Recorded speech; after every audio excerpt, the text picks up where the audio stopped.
welcome everyone. This is the Mind Sculptors. I am not your host, Callahan. This is actually Charles, the mono white guy, and we have a great show lined up for you all today. But before we get into it, I just want to thank you for joining us this week. If you like this episode or any of our other episodes, please make sure to like, subscribe, and tap that comment down. Sorry, let me rephrase that.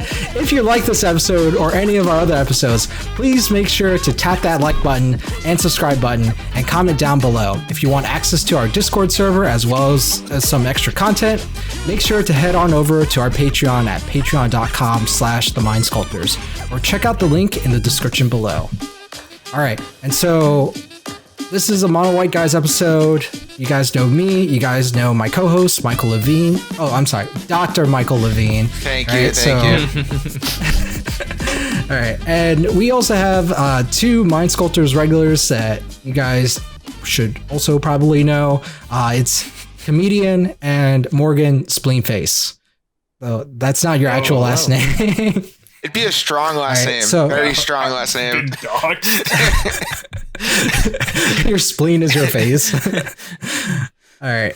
So today, this episode, we are going to be talking about mental preparation for a tournament. I think that, this isn't anything in particular to just mono white. This is just something that I think for guys who play mono white, like Michael and myself, we've already acknowledged that white is a pretty tough color to play as is, because you're doing things different than what normal Magic tends to be based off of, and it's even harder when you're just playing mono white. So a lot of it, and a lot of people tend to say this, the success of mono white tends to fall more into the player than it does with the cards or the deck itself. Mm-hmm. And so we thought that this would be a great episode to actually talk about how do the players get into the mindset? How do they, level up their own mental game? And so this episode is about us and about talking about mental preparation.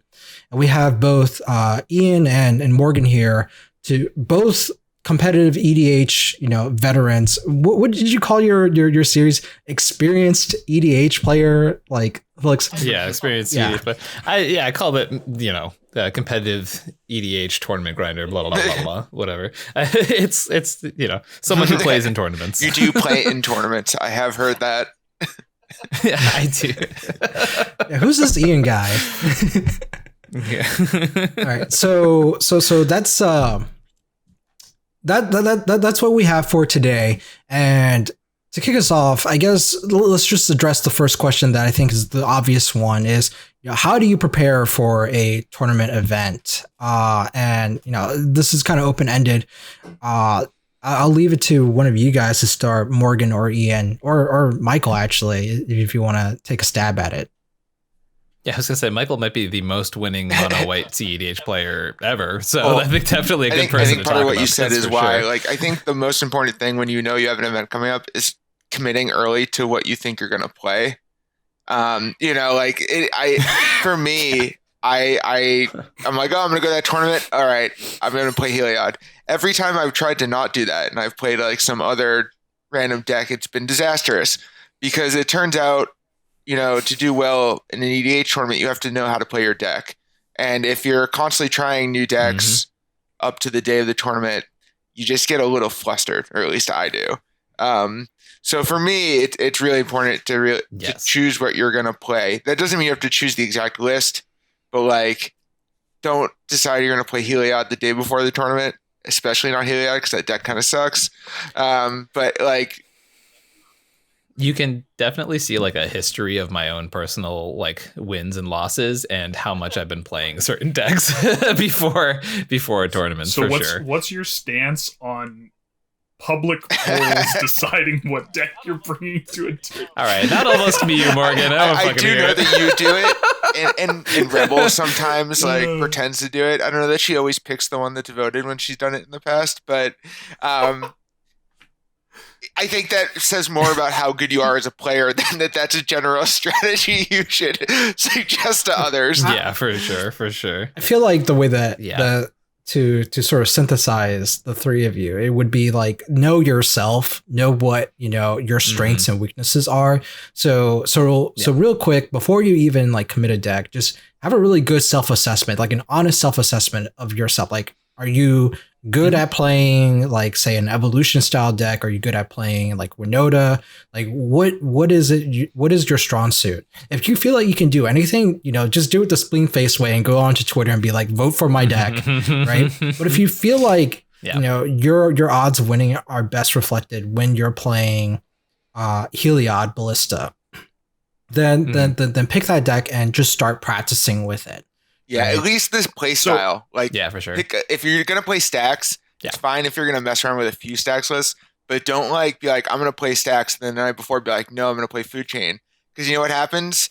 You lose. You know how I know that? Because I did it. I had never played a food chain deck myself until Summer Bloom. And that morning I was like, screw it, I'm gonna play this stupid Nadir Thrasius deck. And I took someone else's food chain list that was the regular Sultai food chain with the cat thing. Yeah, and I changed 6 cards. Yep. And then I submitted that deck list. And then I mulliganed it 3 times on Tapped Out, and I started the tournament. And that was awful. Sorry, did you say Nadir Thrasios? Oh, yeah, that's you don't build that deck like you build other food chain decks. It's absolutely very absolutely. So I was missing like 3 or 4 essential cards for sure. And like also sometimes with Tutor not knowing what was in the list because I didn't even have it as like an open tab somewhere. I was just like, let's do it. That was bad. I won round 1 and I threw 3 wins after that. So, but like the thing about stacks decks is like I generally know what cards they'll contain, what play patterns they're gonna be hoping for. So I could probably change to another stack last minute if I needed to. But going to a food chain deck, especially a weird food chain deck, bad decision. And I really would not do that for a serious tournament. Like for me, Summer Bloom was like more of a fun tournament, which is why I was willing to do it. And I still, because you submit 2 lists, I still submit Heliod as my second list. Once I won with Nadir the first round, I was like, I'm doing this. And that was a bad decision. I was not doing I was not doing it. So I guess I would push back a little bit on Charles' suggestion that you should do a self-assessment before you start thinking about your deck.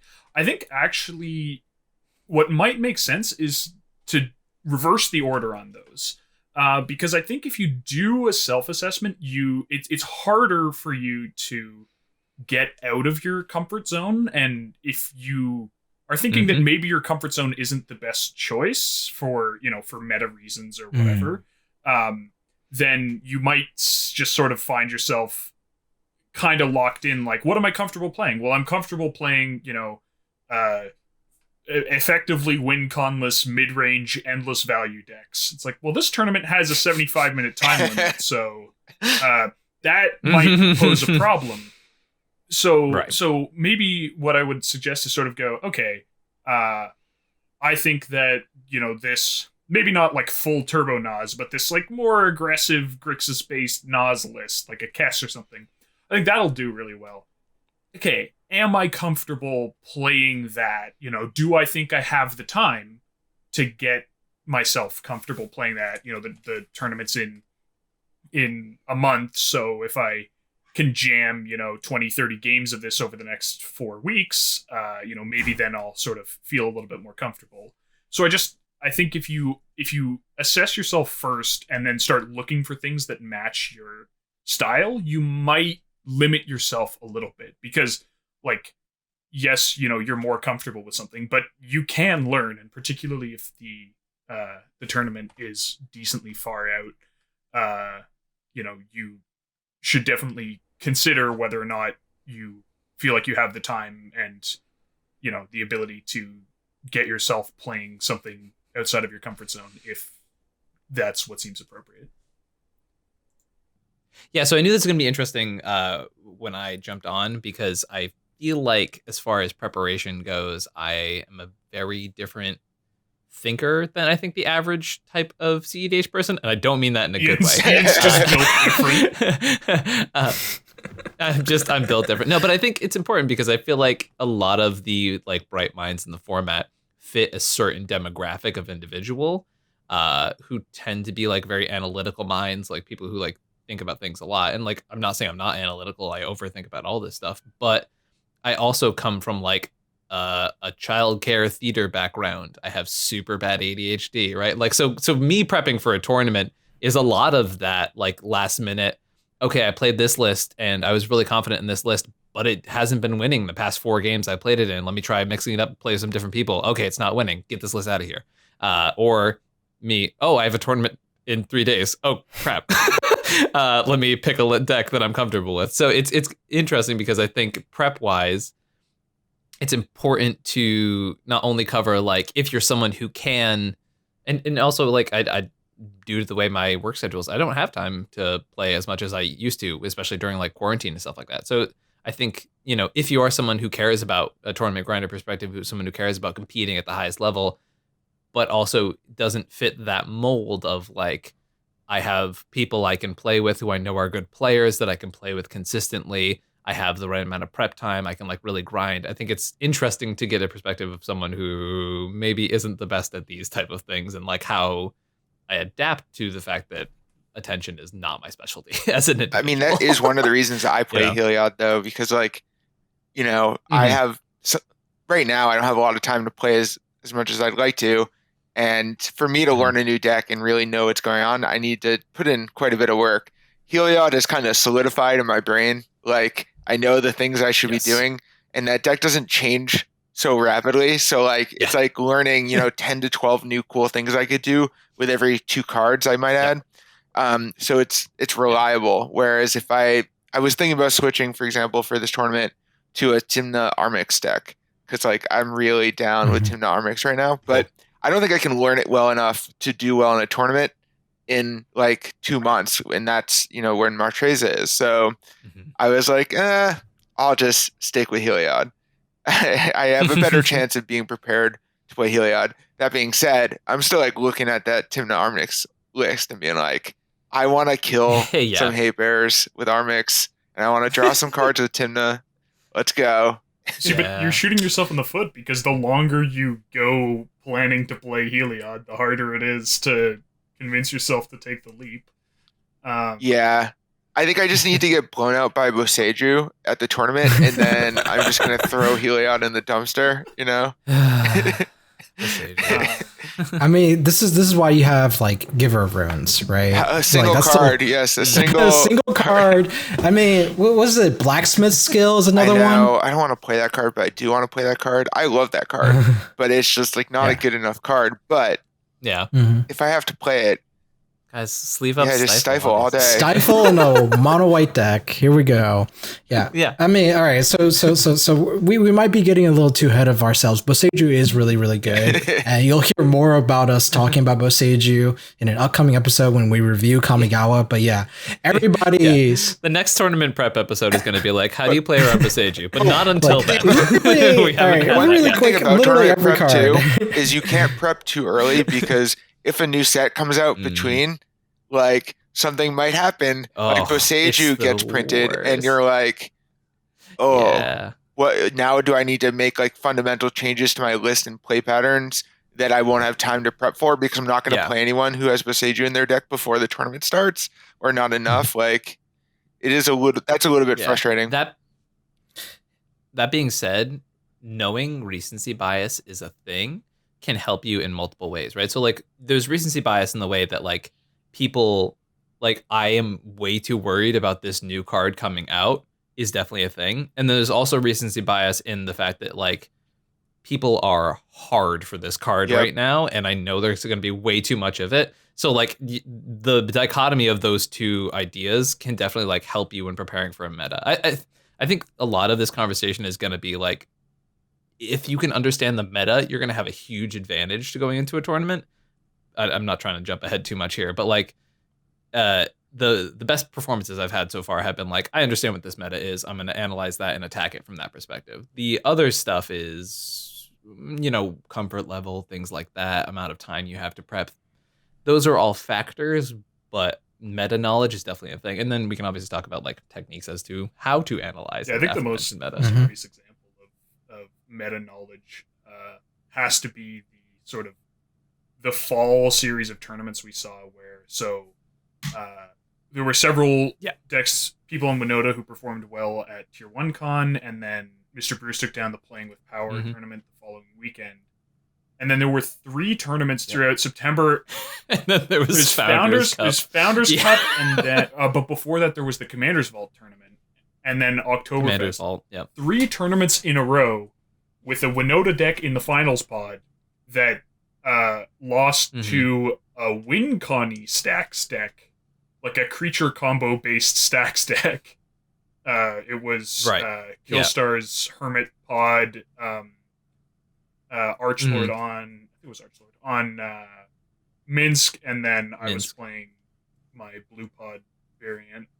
And like I went into that tournament going like, okay, I don't want to just die to turbo, but also I want a deck that will just clap Winota in drawn out games, and like the theory kind of paid off. Yeah.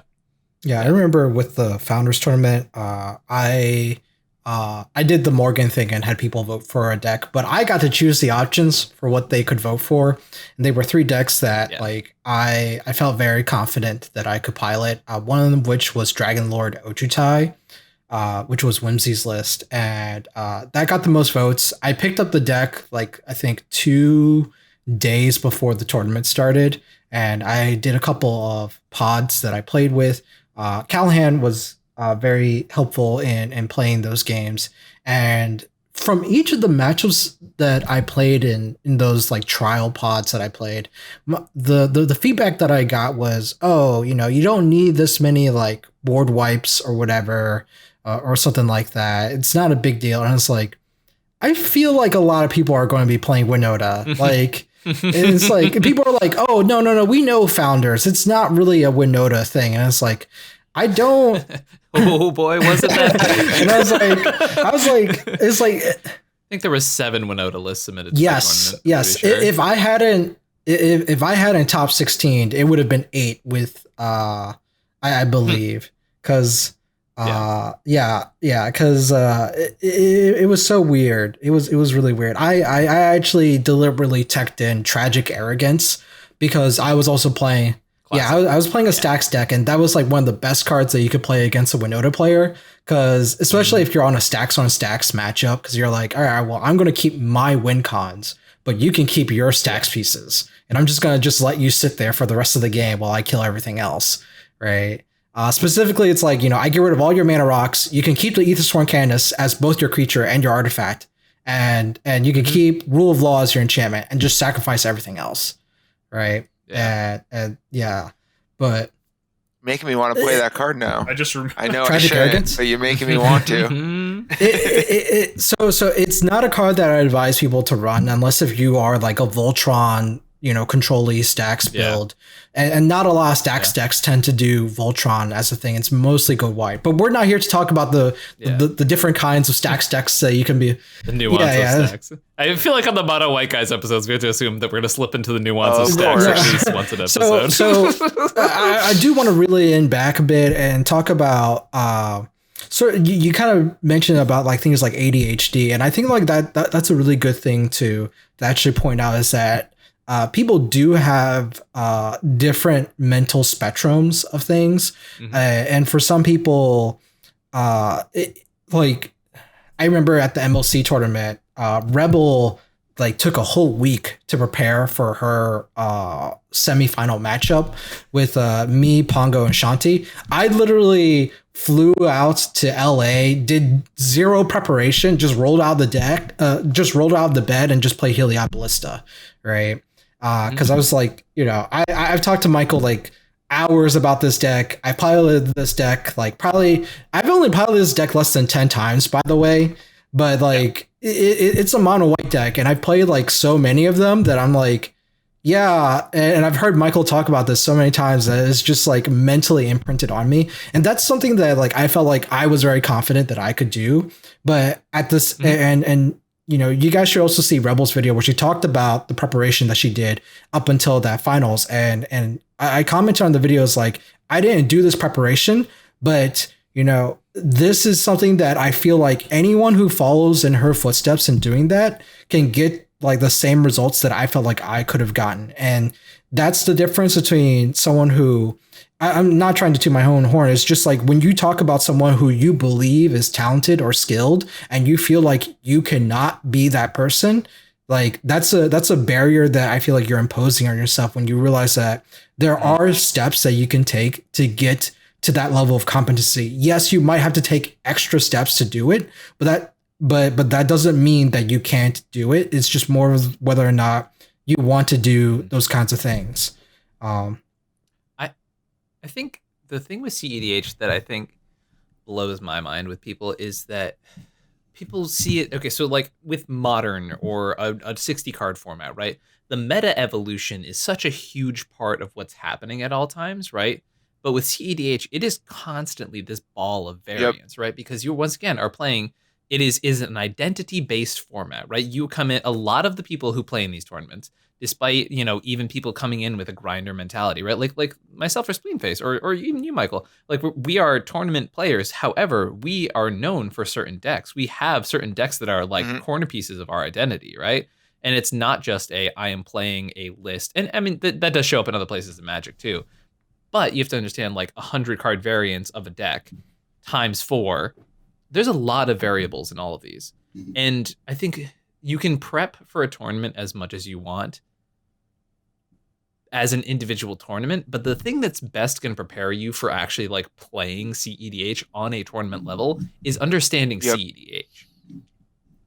The like knowing an interest in the format is such an easy way to like get better at the format, right? So like, for example, when I first started out, I got really excited, jumped on the database, and I clicked on every freaking tapped out link that existed on that stupid database back when it was a Google Doc, right? Oh, wow. I was like, just clicking. I was like, oh, that's a cool deck. Oh, that's a cool deck. Fringe category? Hell yeah, that's a weird deck. All right, I don't really get how that works. Read the primer. Okay, cool.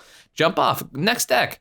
And I'm not saying you have to study it like an encyclopedia, but like if you're generally interested in what the hell's happening, you're going to learn a lot about the format. The amount of times I've seen people lose to decks because they're like, I don't get what the win con is. And I was like, just in a lot of tournaments, I feel compelled to explain to other players in my pod what the win con of our opponents is. And I feel like everyone, when they prep for a tournament, should just like at least look at the decks in the database. Or I don't know, like if you're just reading a lot of material, like you are active on a Discord or on Magic Twitter or something, you see a lot of decks. I'm always surprised when I have opponents at a tournament who just like don't know how certain decks function, and you really it can be a disaster. So I think everyone should just get an idea of what decks exist. Especially like I've encountered some interesting ones. Like there are decks that are legitimately like kind of counterintuitive or difficult to interact with. I think Krark Sekishima is probably the poster child of this, where like it's very easy to interact wrong. But like I've also seen people die to things like I think Inala was the biggest one for this, where like the line was published and it's like, if you're really formal about it, it's like 60 steps, right? Like because you have to let like you let triggers resolve and then cast other things and let them resolve, and sometimes you don't let things resolve and blah blah blah. And like I've seen people die to Inala with interaction, just like I guess not realizing that like you can literally interact with that combo anywhere until it's too late. You can wait too long and then you die. But like on the first 6, it's like not quite 6, but on the first like 4 or 5 spells, if you counter any of them, the line stops. So someone literally brought this up to me the other day because the PWP video came out of Vegas where we lost. I watched it like this morning or yesterday. It was amazing. Yeah, and someone was like, "Okay, if I have a misstep, like, what do I hit?" And literally my response to them was the first thing. The first thing. People like, I feel like a lot of the time with these like lines where you're like, "Oh, this is a combo piece. He's about to pop off." People are like, "All right, I'm really gonna wait till like." back in the days when people let ad nauseums resolve because they thought they had enough counter magic to stop them going for the win. Like, that's that cringy level of like just counter the spell. Please. I remember getting in an argument with River during the Mean 16 because his was playing Kodama Shakashima and like his pad interaction. And I was like, no, like you need to get rid of the Kodama before the Sakashima resolves. Like, don't let any of this happen. That was our game. Yes. It was like, you can't let any of this happen. Yeah. And he just like waited. And then when he finally did it, it was useless. It was way too late. We just lost. And he was like, I thought I had another time to do it. And I was like, why? Why would you do this? I don't know you, River, but yeah, I don't necessarily think of you any less based off of what Michael has said. I will say that like, this happens a lot where, especially even in a tournament, you see a player who just is learning something new for the first time. And that is like probably the worst feeling to have. I like in my experience of playing like several EDH games, like learning in the middle of a game is fine. Learning in a tournament just kind of sucks. It's like, it's like everyone starts off as a rookie somewhere. Like we all begin as a beginner. Nobody is a beginner at the major leagues is the thing. And so that's the time when you really do not want to like be learning something new. It is perhaps like the hardest thing as someone who plays tournaments a lot for me to gauge, because there are people in this community who will twist words very aggressively. I don't want to say there are people lie, who but like lie. I've been in games with that. Yep. Yeah. And unless you have someone who's like really experienced in the pod to be like, hey, that's fucked up, stop that, this is a new player, then it just kind of happens. And it's like, it's one of those things, it's like and it stinks when you're in like a top 16 pod or like a win-in part of a tournament, right? Where there is nothing you can do in a situation where you're like, okay, that this person's being lied to. I can interject here, but it may cost us the game. And there's a lot of nuance there, and it's a lot of like, I don't lie in games. I refuse to. My style is I'm a very passionate person, so I will be very vocal during a game. I'm very analytical during a game, but if I will not lie, and it's helped me a lot. But there are people who twist words, so it's hard for new players when you want to give people the benefit of the doubt. I just find it that it's good on your conscience not to do that, especially when it's so high stakes and like there's a lot of emotions involved. I mean, like there's already articles documenting about this, even in like 1v1 situations where people have done really scummy things, like just rules lawyer their way to a game win. In 1v1 Magic, they call them Jedi mind tricks. For those of you who are like who are getting into Magic through cEDH but have never played like 1v1 competitive, there's like a long-standing history of things that even pro players have done, or players that have been documented in Star City Games articles of things that have been done that just been total feels bad just because of a rules technicality that someone who knew the rules better than you and tried to win the game, not by playing the game, but by getting you to do something that was an illegal game action that you didn't realize. So taking this all in and talking about this, one of the things that that you, the audience, could take away from what Ian had just said, because I don't necessarily just say don't go to tournaments because they're not fun. It's just more like you can play a lot of cEDH games, right? And you can have a lot of fun with cEDH games. Tournaments might be a different experience, and you just, before you go into it, just prepare yourself for the fact that, you know, people might not be the most hospitable, and this goes back to like the thing about, you know, understanding yourself and sort of, you know, this goes into a little bit more beyond just gaming, but understanding, what did my girlfriend call this, is your coping mechanisms, right? So because people might say rude things, people might get very impassioned, or you might feel anxiety from it. If you're the kind of person who feels anxiety from high pressure situations, you know, work out an idea for yourself on how to cope with those things before you walk into that tournament setting, and to just steel yourself for that. And you know, maybe even when you're practicing, because I know that a lot of people practice before a tournament, but they practice with their friends, and their friends are playing very loose, takesy backsies or whatever, right? And that might be fine in when you're learning how to pilot a deck, but then you're like, okay, can we play a game where we're really narcs to each other. Yeah. And so those are things that you could do to like mentally prepare yourself and think about like how, since EDH is partially a social game, and in the competitive setting, there are competitive social tactics that people will use, right? One is the open, honest approach of, I tell you, the truth, but I'm not telling you all the truth, versus just blatant lying. And sort of how do you level your threat assessment to parse that information together, like practicing your analytical skills for that kind of thing. And so you can do some social engineering practices in the pods you're playing with of like, okay,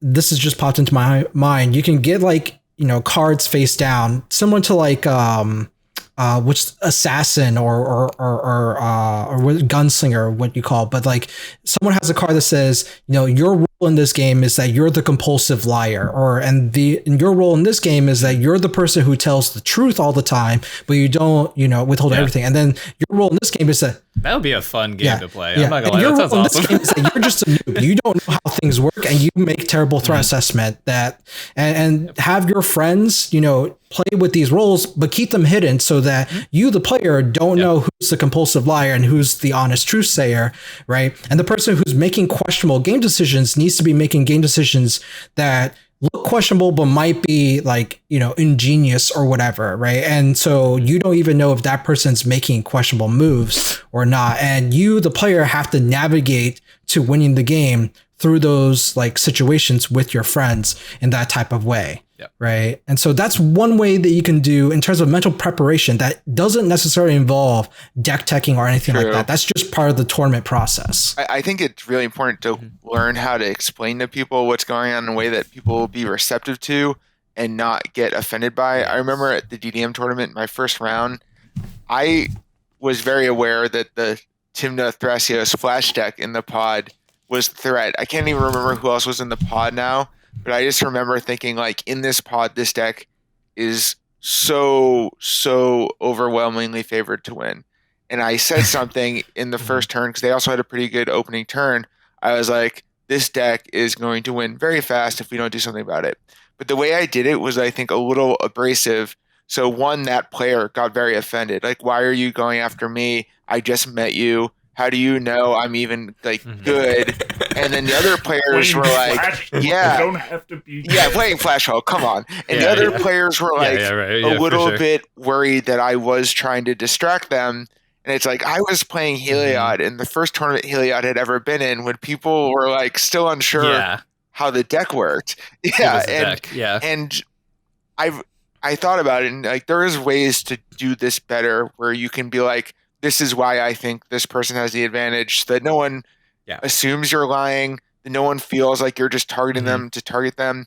I mean, there is the problem where players will just say, you're just saying that to target me. I'm not going to win, and they're lying. And if I remember correctly, this player had literally Flash and a tutor in their hand, like they were set up to win. But, if you do it the wrong way, and then they defend themselves aggressively, people will get confused about what's going on. So you really need to think about how you explain why a certain deck needs to be the focus of your attention. Otherwise, it can backfire really badly. Yeah. So two things. One, I think a really good practice for new players is like pointing out objective reality, right? So this goes back to like the being studied a bit part of it, right? So for example, like in that scenario, if you get worried, and I know a lot of people do get worried about like, how am I presenting myself? How do I come off when I'm describing these things? Like I know for a fact as a person, like I try really hard. I can be a little condescending at times, and I don't mean to. It's just the way my voice pattern is. Ian, you're a jerk. And I'm a big old asshole. It's fine. But so like sometimes there are literally things that you can do if you really want to like minimize the worry here. And this is like, especially people like, once again, prepping for a tournament. How do I speak to people I've never met before? But simple things like, as I said, stating objective reality. So for example, if I'm playing against Michael and he has a land on the battlefield that can tutor for ballista, and he has Heliod on the battlefield. I could be like, hey, if he untaps next turn, he has the potential to tutor for his win condition, right? That's making the table aware of the possibility.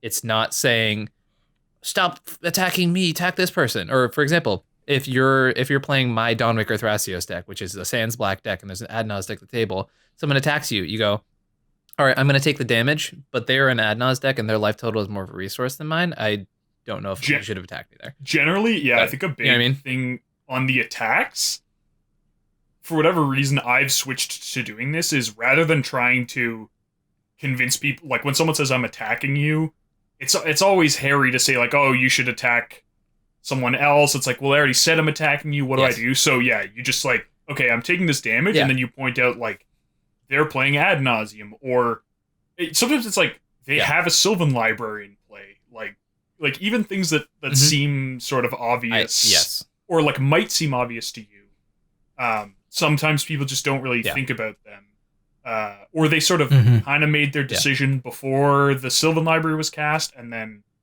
I think when you do take the damage on the first attack, it looks a little bit less like, oh, I just don't want to get hit, and more like I'm actually trying to inform you and sort of point out something that is threatening.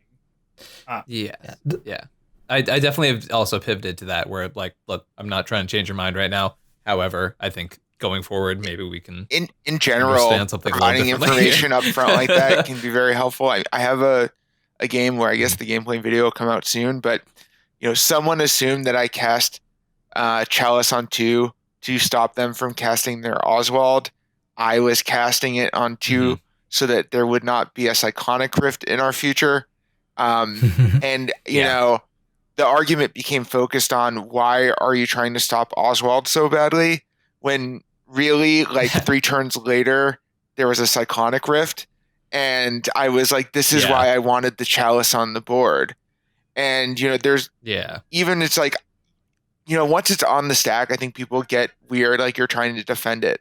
You could say, I think I'm going to cast a Chalice on 2 because I think so-and-so will try to rift in a couple terms, just so we all understand why I'm doing what I'm doing.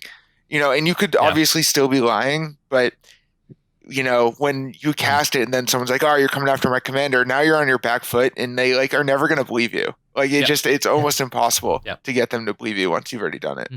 I'm going to piggyback on that situation. So if my opponent says, I'm going to play this Chalice, and I'm the Oswald player, and they're like, I'm going to play this Chalice, I'm going to put it on 2 because I think, we might get Psych Rift, and that's not good for any of us.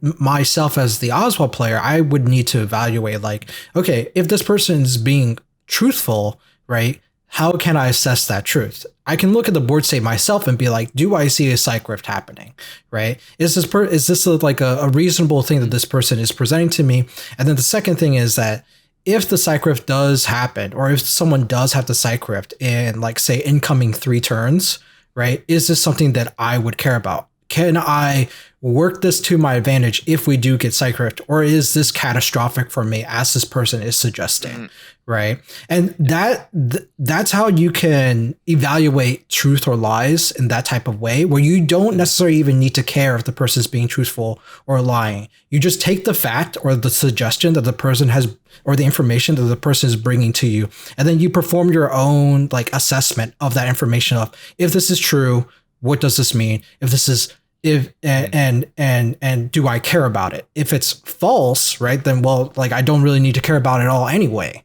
right? And so it can streamline your thinking and a lot easier, rather than you trying to be like, oh my God, I don't know if Michael's telling me the truth or not. He's gaslighting me, right? He always. Right. Well, before we like get too far off, point you made a while ago, Charles, about like the actual like physical tournament prep that I want to talk about, and I just didn't want this point to escape me. So part of my like thing before tournaments is, I, as someone who has ADHD and anxiety, for those who don't know, your body actually has a natural fight or flight response. So if you feel that like butterfly in your stomach, like I'm going to be sick thing before something you're nervous about, it's literally your body going, we have to fight to the death. I have to evacuate my bowels before I do that. This is a natural response your body does, which is hilarious. And it's my favorite like science fun fact.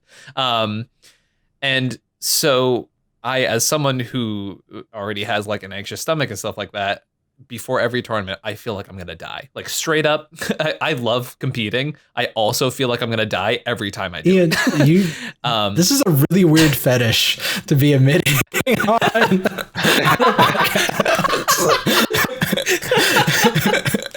Oh man, we haven't even got to the admitted fetishes part of the show.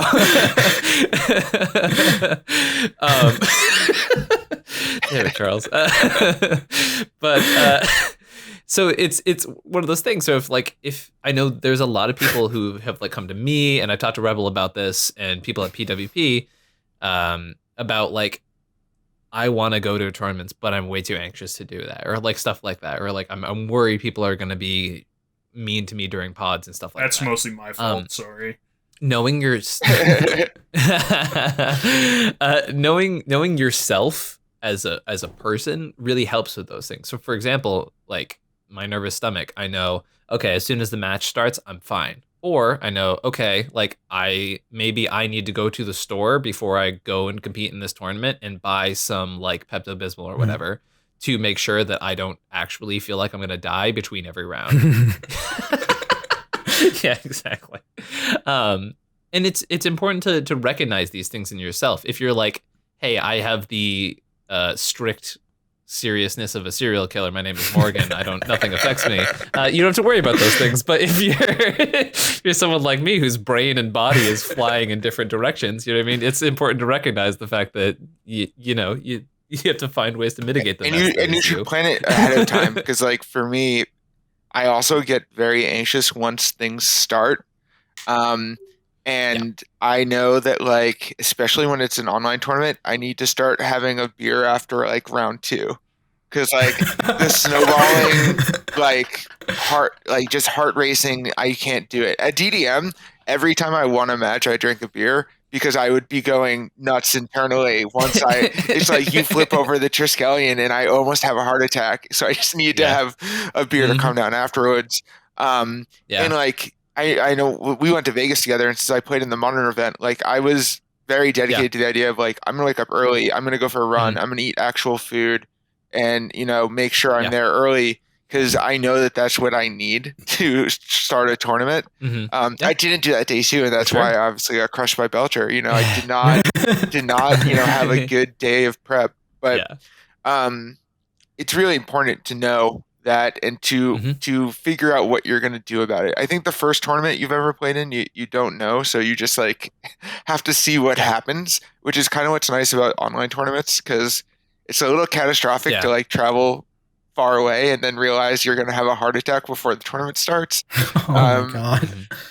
Also, going into your first tournament, assume it's going to be a total disaster, right? Like go in and be like, I'm going to scrub out. You know how many times like the people at this in this recording have gone into a tournament and scrubbed out when trying their hardest? It's okay to go into a tournament and scrub out, right? Like it is genuinely a thing people do. I 0-4 at Founders so going Cup. in and being I got like 0-4. I didn't even have a chance in any of my pods. Whatever. I'm going to show my age. There was a tournament I thought I read the meta in. I brought a deck that was a brew, and I like 0-3 dropped that tournament. And I was like, oh, this deck is garbage. I don't know what I was thinking. I'm going to show my age. The first tournament that I ever went to was one called the Junior Super Series. Oh, JSSs were amazing. Yeah. Oh, wow. And this is really showing my age. Standard back then was Mirrodin Kamigawa. Right, we are just coming back to Kamigawa, my so you can story tell. Is way older than that. You've been playing longer than me, Michael, for sure. But like, you can tell now, just because we're going back to Kamigawa, how many years I've been playing Magic now, and Michael's actually been playing longer too. Yeah, so I remember I did so terrible at that tournament, by the way, like because it was Kiki Jiki Tooth and Nail, and I thought Platinum Angel was like the coolest card ever. And I just got crushed by freaking Affinity. But yeah. I mean, my first like real tournament was the junior Super Series tournament when I was a kid, and it was in I played Quarian Dryad, like it was Odyssey Plane Shift, like that format. And I remember just like I just wanted to play a green blue deck when my Cranium Dryad got really big. I was playing like Tolarian Winds and stuff, trying to like I had that stupid 4-mana 1/1 that became like an 8/8 when you had Threshold, like all the dumb stuff. Nimble Mongoose, which is an amazing card if we're being honest. You know, the pride of Canada. Is my understanding of that card. Is that true, Morgan? There's a whole deck with Canada in its name that is based on that card. It was a legacy and a vintage deck, and now a Canadian Highlander deck.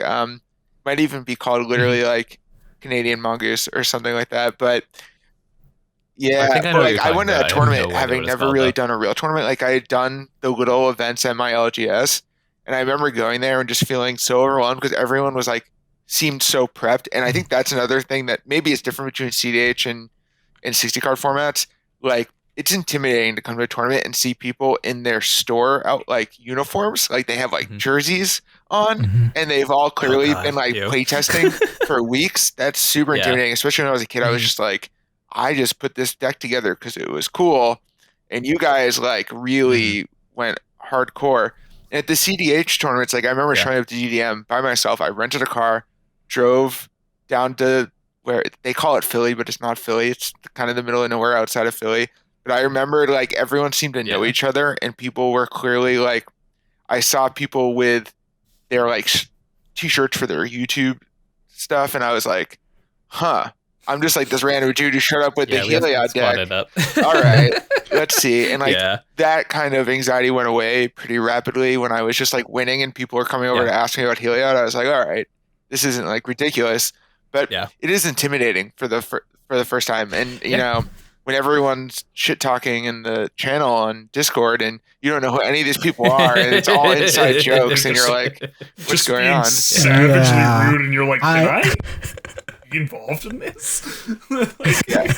I had a similar experience, not with Magic, but with a tabletop game called Ascension, similar to like yours, Michael, where I was the guy who showed up and everybody seemed to like know each other. And this is for this tabletop game, this deck builder game called Ascension, and it was the World Championships at Gen Con, and I did a similar stint where like I top 8'd and people were just like, who the fuck is this guy, right? And everyone started talking about splitting the prize money, and it was really clear that like I was the one guy who was like singled out from this discussion because everybody knew each other, and I was just like, I want to get in on this. The first tournament I ever did well at in cEDH, I was playing Muldrotha midrange, and the finals pod was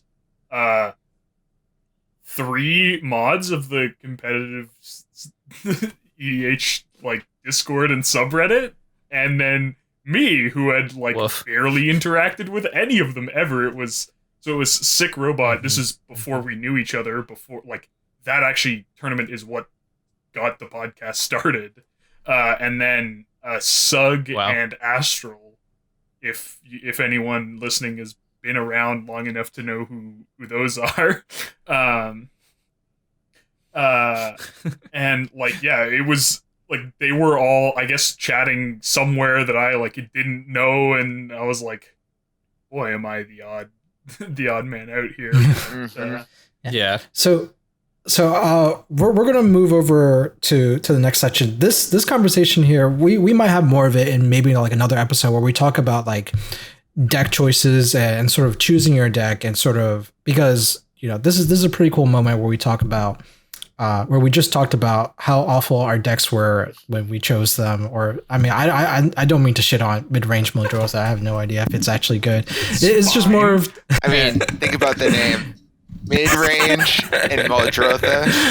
It's fine. Tier 1. I don't know what you guys are talking about. This is better than so oh my god. All right, so I'm cracking a joke and popping out. My name's Callahan. Yes, we all have Callahan on our minds right now, audience members. He's actually mind sculpting right now. He's mind sculpting all 4 of us. But yeah, let's we'll probably do an episode where we talk about picking the deck that's right for you, yada yada, and go more about sort of what Morgan had talked about earlier about like researching the meta, you know, understanding the actual tournament rules, because it would really suck if you chose like a Lavinia like knowledge pool style deck that for a 75 yeah minute for a pod, 75 minute pod, and you're just like, oh man, I really brought a sword to a gunfight. Or if you bring Gitrog to GDM and then they announce you can't do the end step sculpt, you throw a fit. Yeah. Or that a non-deterministic loop cannot just be looped infinitely, or for whatever inane ruling that they make about it. Like we can do like a whole other episode about like actually studying tournament rules, because there are various different cEDH tournament rules, and knowing that you can use it to your advantage. But let's move on now to the next conversation about mental preparation, because this isn't just mentally prepping before you go to a tournament. This is also what do you do in the middle of a tournament, mental wise, right? Because believe it or not, there's a lot of stuff that actually goes down at a tournament that could disrupt your actual game flow and game plan. So taking it away, I'll have Morgan start. Sure. So what do you do in the middle of a tournament while you're just mentally getting yourself still like in the zone in Mostly a way? just take shots at Ian, but Fucking true. You guys should talk to each other all the time on the Discord chats. That's what whenever makes there's a tournaments tournament going on. Sure we do. but no, so Yeah, I think 100%. the biggest thing that's a lesson that I think cEDH players, possibly more than 1v1 Magic players, need to learn for a couple reasons, is to use the resources that are available to you.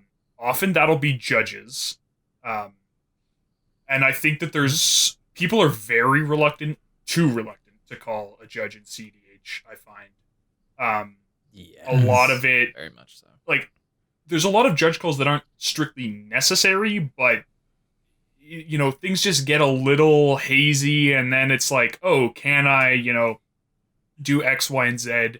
There are a bunch of the things that people like try and shark you on, like when you say a game with no takesy backsies, like there are takesy backsies that are legal in tournament. If you play a forest and then go, actually wait, no, I'm going to play this island instead. Like your opponent can't call a judge and say, I played the forest, you can't take that. Like if nothing happened, you're literally just allowed to take that back. And I think people get a little overzealous on calling things like that out. So just, if you're ever uncertain, call a judge, make sure. And then when we were talking earlier about, combos and what's threatening and what's what, like something that just isn't true in 1v1 Magic is that your opponents are also resources. Now, you shouldn't necessarily trust them, trust them like implicitly or just assume whatever they say is true. But like, for example, let's say, two of your opponents have something that looks decently scary. One of them has, I don't know, a Yisan, and the other one has a Fiend Artisan. I don't know, I'm just picking, like, things that represent decent potential. Is this what scares you, Spleenface? Yisan and Fiend Artisan scare you? Not being able to counter people putting things into play? Yes, it scares me. I can't counter it. I hate it. Fiend Artisan is actually Reed's the one who's absolutely terrified. If I ever play Fiend Artisan against him, it's just a non-stop siren of there's a Fiend Artisan, we have to do something. Oh god. But anyways, I digress a little. You get nightmares of Fiend Artisan. So like both of those things represent threats in the future that might be hard to deal with, I think is a fair thing you're saying, regardless of whether or not you're scared. Player A has Yisan, player B has Fiend Artisan. You can ask player C, like, hey, which one of these, do you think is the more immediate issue? You don't even necessarily have to you don't have to be looking at Abrupt Decay in your hand to ask that question, right?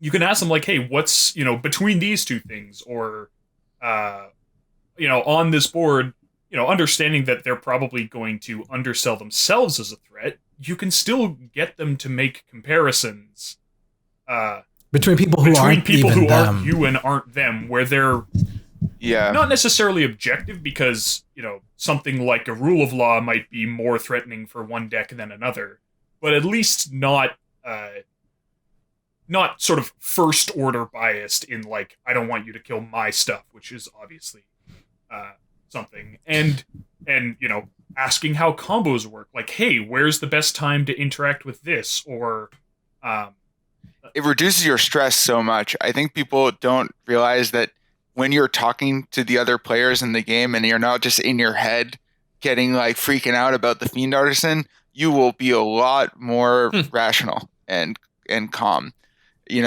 Sitting and overthinking with no feedback is a disaster in every scenario. And in 4-player, you get that magical ability to literally say things out loud, and it's not just bad. In 1v1, talking to your opponent is almost always a bad thing. But in a 4-player game, that's not the case, and it can really help you deal with the mental stress of like seeing that kind of impending doom and being like, what am I going to do about it? Especially if you have nothing that you can do about it. Like, let someone else tell you that they can. That is very insightful about like this comparison between 1v1 and 4-player competitive, that I think that some people who just dismiss about, the idea that cEDH of like, well, why do people play it? Why not just play Legacy or Vintage or whatever? They just kind of, they just miss out on this like really granular aspect about cEDH is that you can actually talk to your opponents, right, and have a productive conversation when talking to your opponents, and it's a great way, because like in 1v1 the threat assessment is just all you, buddy, right? Like if you screw up, that's all on you. Whereas you can actually leverage, kind of like what Morgan's saying, on your opponent. Like you don't have to suffer this cognitive overload by yourself. You can do like a mental health check, and also an information swap with your opponent of like, hey, I think this card is problematic. What do you think? How do you feel about it? Right. And they can give you information or they can withhold information. Either way, their action is their choice in action of what they choose to tell you or what they choose to withhold from you or what they decline to comment about gives you information still. And you can work with all that, right? And just start putting the puzzle pieces together. It makes something that seems so daunting and what could potentially be a 3v1 seem less so like overwhelming. That's the thing. You don't want it to feel like a 3 versus 1, especially when it's not. And it's really easy to convince yourself that it's now 3 versus 1, and that's very stressful. Just talking to your opponents will make it clear that it's not 3 versus 1. It makes you feel much better about it. Yeah. That and another thing. So like, once again, as I don't think Magic players are the best at social skills in general. This is democratic, and it's a generalism, but like it feels pretty appropriate. I mean, they had like a whole training program for judges on how to socially engage people, right? But one thing that I think is kind of interesting is like, but Callahan in my mind is nodding their head furiously. Like the amount of good energy I've had in a pod, because I don't want a quiet competitive pod. I don't like it's the pits. I like when people are laughing, having fun, and it's not because I want to ease my opponents into a state of weakened mindset. It's because I want to we're playing a game and I want to have fun. But the amount of times just like starting the pod off being like, all right, hey guys, what's up? Like, how's everyone's day going? And if that's too much, literally be like, at the start of the game, all right, everyone got their mulligan? Good luck, everybody. Little things like that. Like the amount of times I've seen that diffuse the tension in a room, because sometimes you're playing, or for even like think about an event like Oktoberfest or Marquesa online, where you've never met these people before. They are just a picture on a screensaver and you hear their voice, and sometimes they're from a different country. Like the amount of lack of knowledge of people, if you are not like super deep in the community, or if they aren't super deep in the community, these could be total strangers. And the idea of being like just a little bit, I know this says it's like so silly, you're like kindergarten rules, but like if you're a little nicer to everybody, you're probably going to have a better time. It's a huge thing. I like that everyone kind of shoots the shit beforehand. In 1v1, some people will do it and some people really won't. Like at Vegas, I had an opponent who didn't really want to talk before the round started. And I remember they had like a fetch in play. I passed the turn to them. They didn't crack their fetch.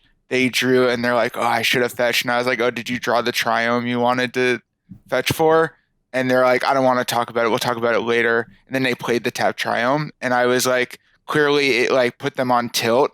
And I just realized like for this opponent, I couldn't just like casually talk during this match.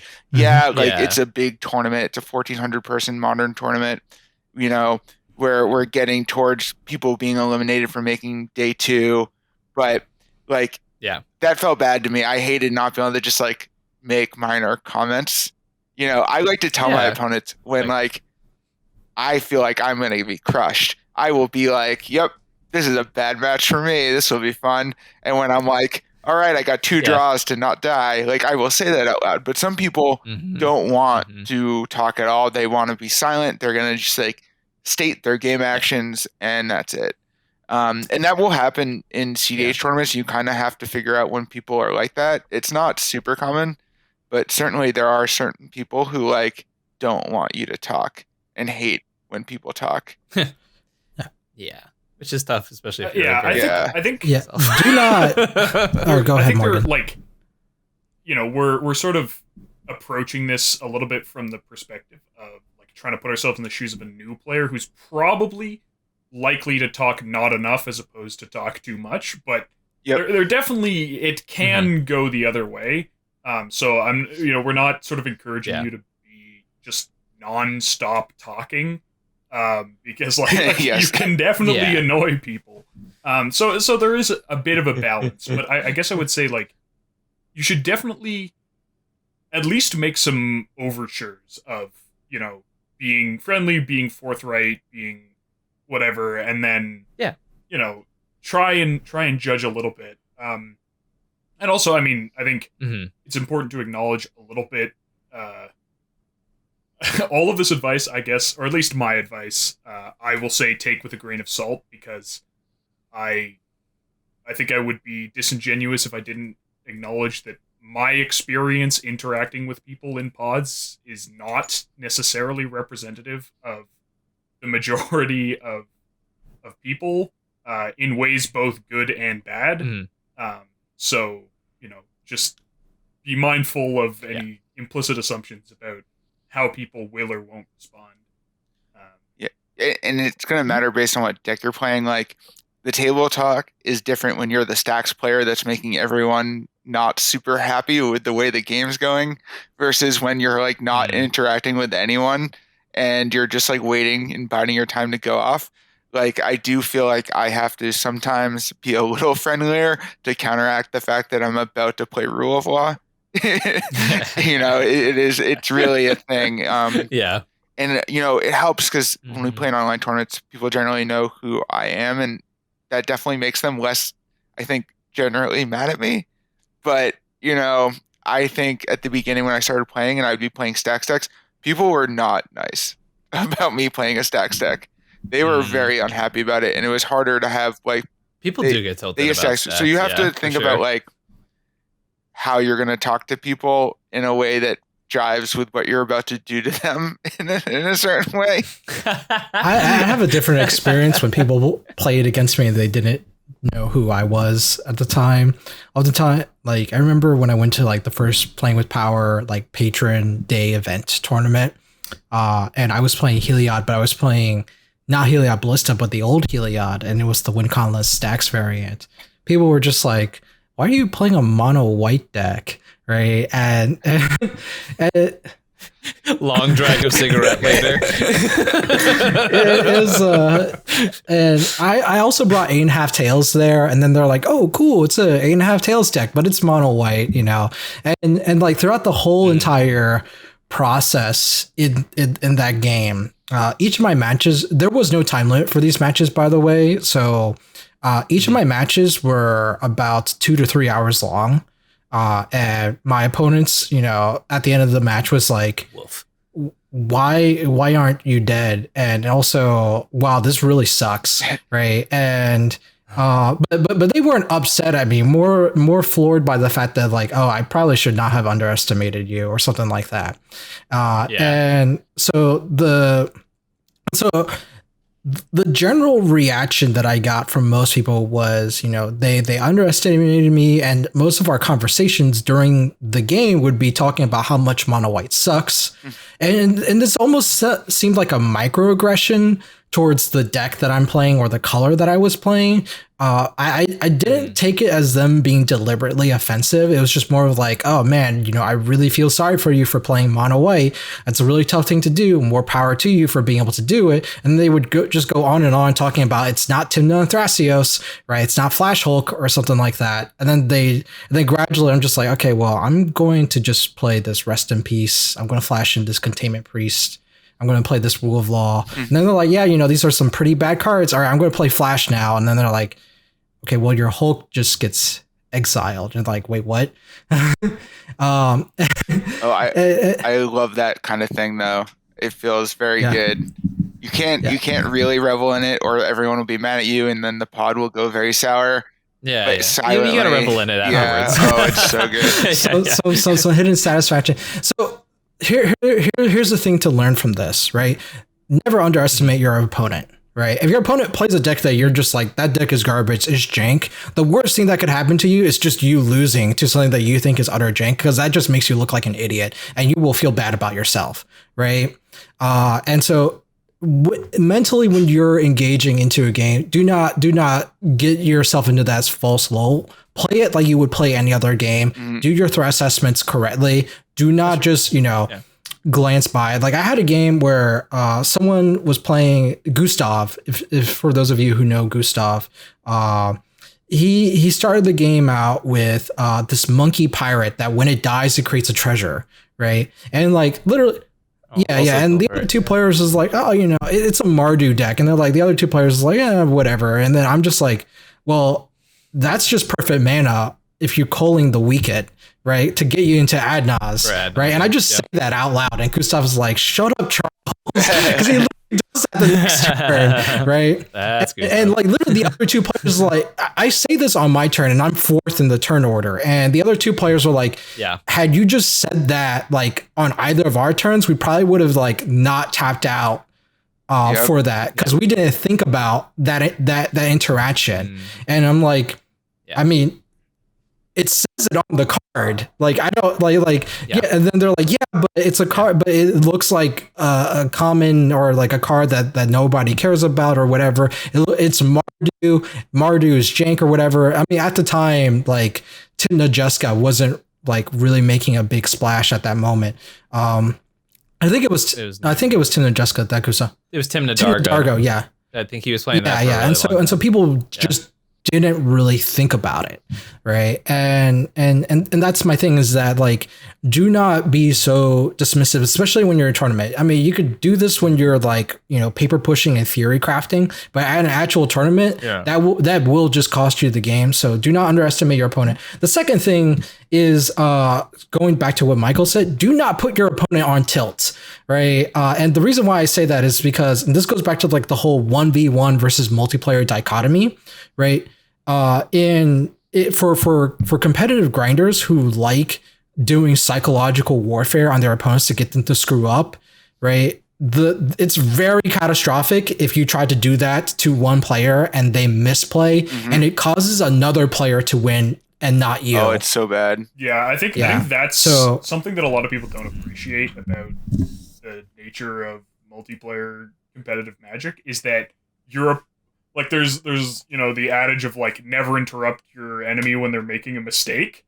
When you play, absolutely interrupt your enemy when they're making a mistake. Like, oh my god, don't let them just throw, or like, if their mistake is they don't win, that's fine. If their mistake is, they're just gonna disrupt they don't the win game, and someone else wins. It's so bad. But you have to be careful about that too, because I've lost my cool at someone like trying to bounce Rule of Law at a bad time, because it's just so clear we're going to lose. And then, regardless of if they take my advice, once you've lost your cool at them when they're doing something wrong, then they like hate you too. So it's like the wrong kind of, like they will get tilted off of it.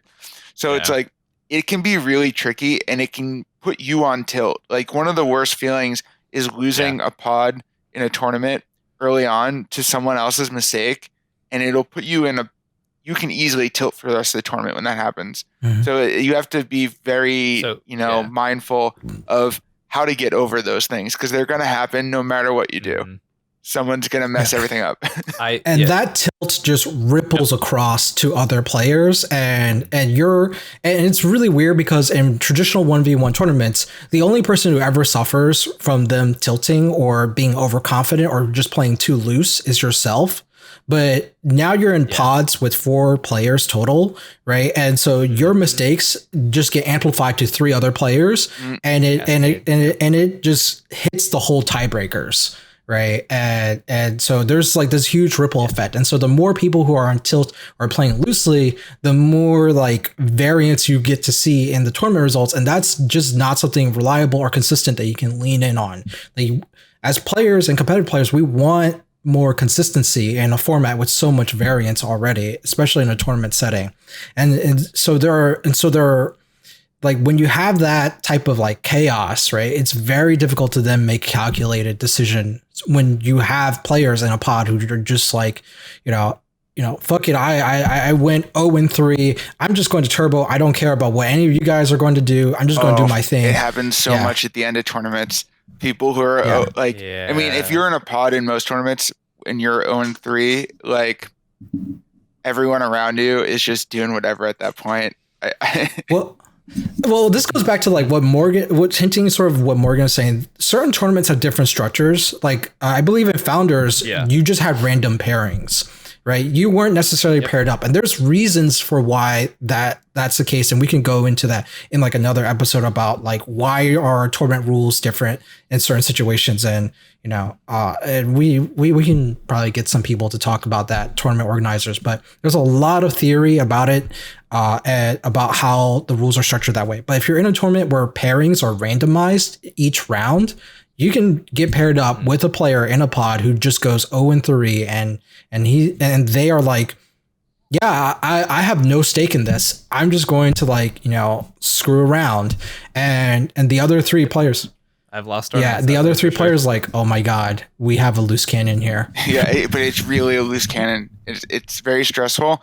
And that's the kind of thing where talking to the table is also helpful. When someone's clearly just playing nuts, like, just bring it up to everyone, being like, no offense, player A, but you're doing some crazy shit. Does everyone else agree that like shit's getting a little wild? Like, like, what do we want to do about this? Because it really feels bad when you lose that way. And like, if it's the last round and you weren't gonna make top 16, whatever. But when like that game is what defines if you make top 16, it is especially stressful, and you really need to figure out how to manage that. It's awful. I lost out of top 16 to Founders Cup because someone was like, F it, I'm gonna go for this play. And I said, you have interaction, like, don't go for it if you don't know you can win. And they said balls to the wall and didn't do the math, and they fizzled. The next person won the game. So it's but so moral of the story, I think, and I'm glad you brought this up, Charles, because I was gonna bring this up as like kind of like I think one of my biggest takeaways that I think people should take away from this episode is, in cEDH specifically, resetting mentally is so huge. Because every time you go into a new pod, it is a new social interaction. So for example, I mentioned many times before, I'm a very passionate player. I'm a very passionate person in general. I can get frustrated easily. I also can like, just like, you know what I mean? I care about the game. I have a lot of fun doing it, but I also like, if someone throws a game, like in that scenario where like they throw a game and I get out of top 16, or if they're a game and I'm on the edge of not being able to advance into the tournament, those things can be really, really frustrating. So for example, I had multiple online tournaments during COVID where round ends, I have 15 minutes to go. I go out in my hallway and I bitch to my roommate about what happened. And they don't really get, some of them don't even play Magic, but they listen to me bitch for 15 minutes, and I come back and I'm like, all right, new round. Hey everybody, how you guys doing? You having a good day so far? Yeah, my last round kind of sucked, huh? But I then come in with a completely like refreshed slate. Or for example, with some of the Discord tournaments, like sometimes jumping in those voice calls and just like calling Spleen a noob and yelling that, like, having people yell at me to start an OnlyFans. Like, sometimes those things, these are real examples. Trust me. We're hearing more of Ian's fetishes today. But like, sometimes you just need whatever's going to reset your mental health. For some people, that's listening to music. For some people, you know, at an in-person tournament, that's going to the vendors and buying cards and spending your money a little recklessly. And for some people, that's, you know, going to your friend and being like, this guy threw the game. Oh, bleh. All right. Hey guys, next round. For some people, it's a snack. Michael. Yo, also true. Sometimes you just eat a little food in you. It's a real Michael thing. and I have a private chat with Rebel, and we use that aggressively in tournaments to shit talk. Yeah, sure. Yeah. I feel like that's Cal and I. Cal and I have one of those, I'm pretty sure. Yeah. At some point. I mean, when I was at Vegas, and yet this was a modern tournament, but between rounds, like I went and watched people playing cEDH, and that was like my detox from like I just had a stressful match. Yeah. I like barely put off the win. I'm gonna go watch Mikey play Armix Crom and try to go for it and lose, and that is what I'm gonna do. And the other thing that is really helpful if you're playing a deck and you've been talking to people about that deck for a while, like interacting with them on their Discord between rounds is good. Like I always report during the rounds how I'm doing with Heliod. So it's like if I just lost, I say like this was the pod and what happened, you know, and it's a nice way to diffuse things and, you know, just get interaction with people who aren't trying to beat you at a game. Yeah. I did that. I used to do that with my Discord a lot for like a lot of the early cockatrice tournaments. I'd be like, well, totally pooched round 1. All right, guys, see you in round 2. And then people would be like, hell yeah, man, you got it. And it's just sometimes it's the little things that just refresh you mentally. And I think it goes a really long way to making sure that you're like ready to take on the next thing. And, you know, for some people, that can also be analyzing what happened in the last round. With cEDH specifically, there is more variance, and therefore there are legitimately going to be times where you look and go, there was actually nothing I could do there. And I know that's a safety mechanism for a lot of people, but there are literally going to be times, and it's one of the hardest parts about accepting cEDH, that, especially as it's just accepting like, okay, I kept a good hand. Unless I read that person's mind, I could not have figured out that that's what was going to happen. And it sucks. And that's what we got to deal with, right? It's tough to grasp that. It took a lot of tournaments. It's very different. Right? It's possible to commit no errors and yet still fail. The Kobayashi Maru, I think, right? Oh God, I'm such a nerd. The most probable outcome is not always the outcome, right? And that's just the fact of life. Yeah. What you could have done might have been the most likely scenario, what you were planning for, and it's not going to matter because the unlikely scenario happened. Yeah. And you know, I think that's a mistake people make a lot, where they take a good bet and they lose, and then they conclude that it was a bad bet, and that informs like that's not bias, no, baby. that's I don't even or like not even necessarily conclude that it was a bad bet, but conclude that the play that they made was wrong.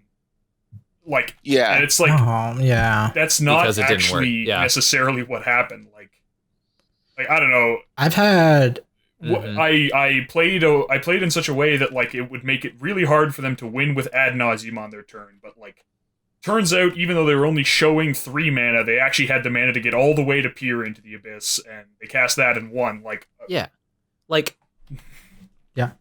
Sometimes like a player has 1 card in hand and they haven't tutored at all, and you have to be like, okay, the odds of them winning on their turn is very low, so I'm going to play around that. And then sometimes they draw a second combo piece and get there, right? But you playing around them having 1 card, no tutors is not wrong, right? And that's I think that's a solid way of throwing that out there. I also do not feel like guilty or shameful about yourself. I've had games at my local game store and also online where at a tournament or something like that, where I've had opponents who just sort of like, oh, I'm such a bad Magic player for doing this or whatever. I personally, for me, I just do not think that that's a really productive mindset to have, of just, you know, shooting yourself down all the time. That type of self-deprecation.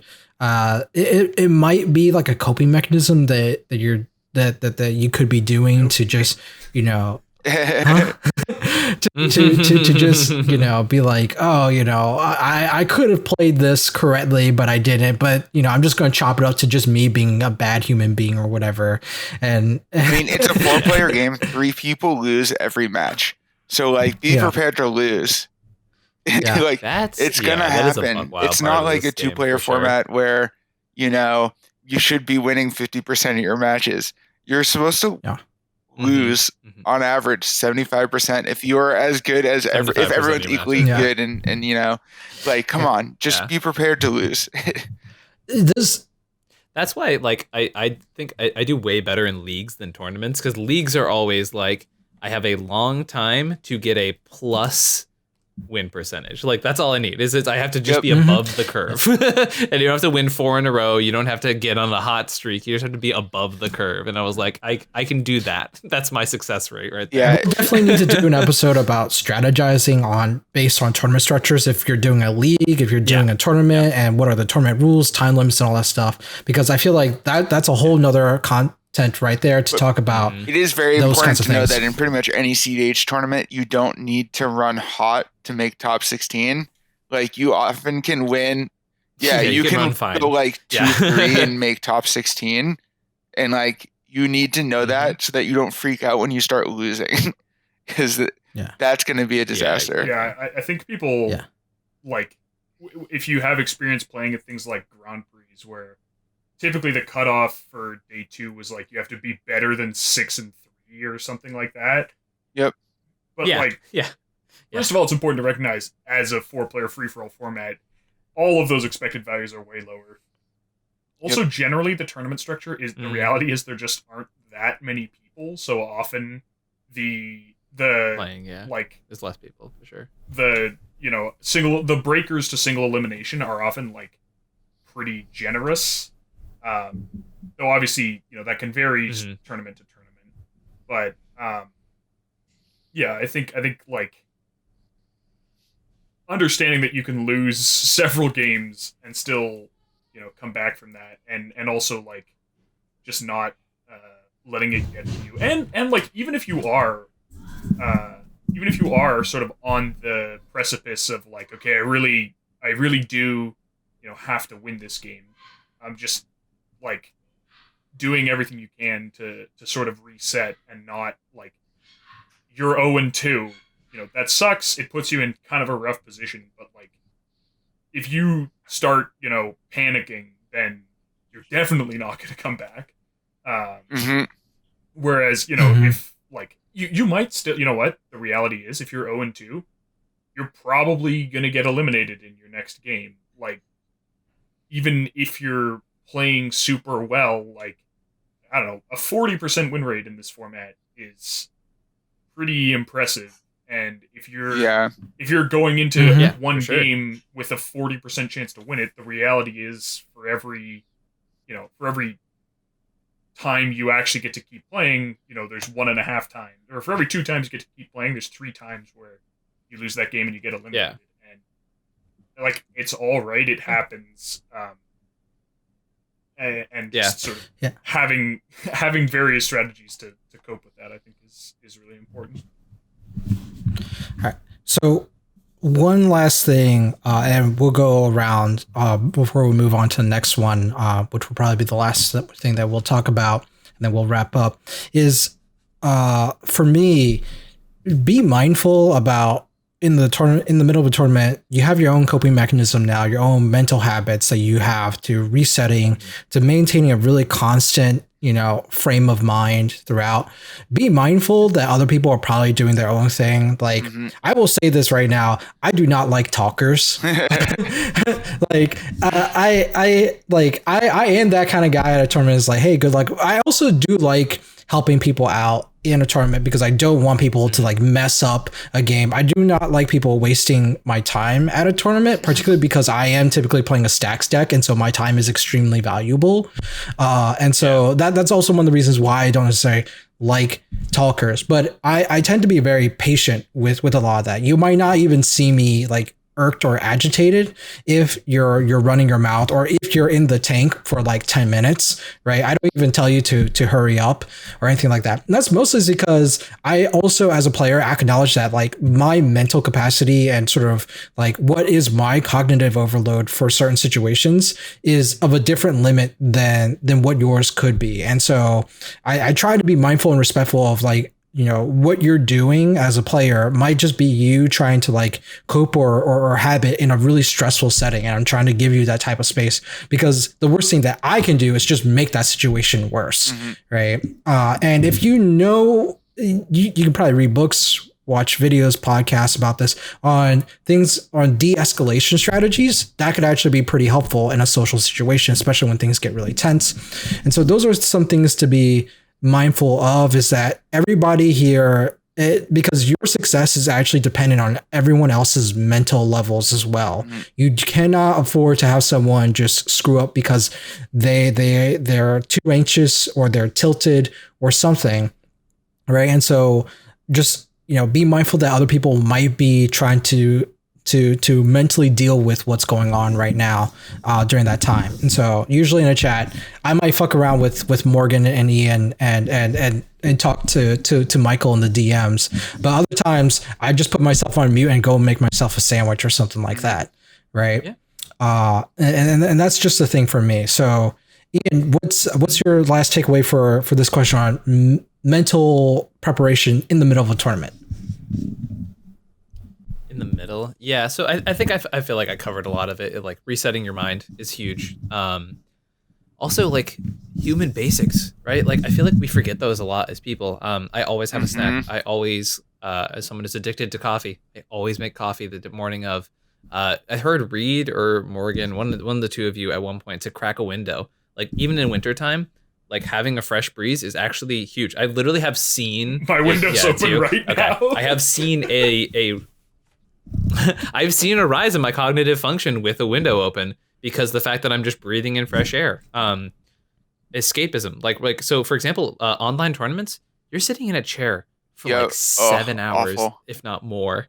So you know what? I'll like I'm a medium active person, but I will literally get out of my chair. I'll like go into my living room. I'll lie on the floor. I'll like do some like 3 moves of yoga to like pop my body out of its function. I'll walk to get food. I'll do something to just like pop out of it for a bit. But remember that you are a human with a human body, and sometimes just because you're nerding just so hard doesn't mean that your body doesn't also need to do human stuff.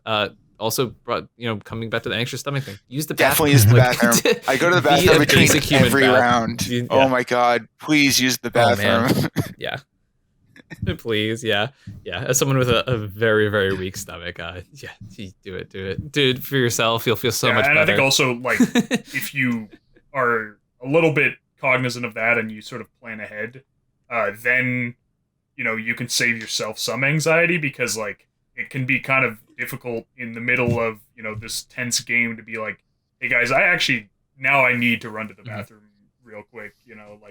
Yeah, that's a situation you don't want to be in. So like just before the round, like make sure leave a little bit of time. For me it's like I always make sure it's like, okay, I'm gonna go fill my water glass. Like it's 3/4 full and I'm about to start a round. You know what? I'm just gonna go fill it, because I'm gonna want water, and if this game goes long, I'm still gonna want water. To interject there, and I know I already said my piece, but specifically as someone who has a weak stomach, and because of anxiety, it will get worse, right? So something I literally have done before with judges in tournaments, where I've said, hey, just so you guys know, I have a stomach thing. There may be a point where I need to leave this round. And just knowing that I have alerted a judge and they're aware of an issue that I may have has already made me feel better. So sometimes it's that kind of preparation thing where it's like, okay, hey, I might feel sick at some point. I'm not trying to like cheat. I'm not trying to go look at my phone. I have a stomach thing. Like, know this. And they don't make special exceptions. That they have the same rules as everyone else. But just knowing that like I'm on the same page with somebody who it matters is a good. Yeah, your opponents will play around that and it'll be helpful for them to make really good play decisions and thinking about their time. And it'll be very important for the judge if the judge gets called. And once again, remember, the judge is your friend, right? I've had a game where a judge where a player tried to bully me into saying like, your turns are taking too long, et cetera, et cetera. This is back when I was like 15. It was a 1v1 and we were playing with like $1,500 on the line, and this was the finals. I was so stressed out. This was like one of the first tournaments that I played in. I did so well, and like this, late 20s guy just starts psychologically bullying me about it. And this is probably one of the worst competitive experiences I had.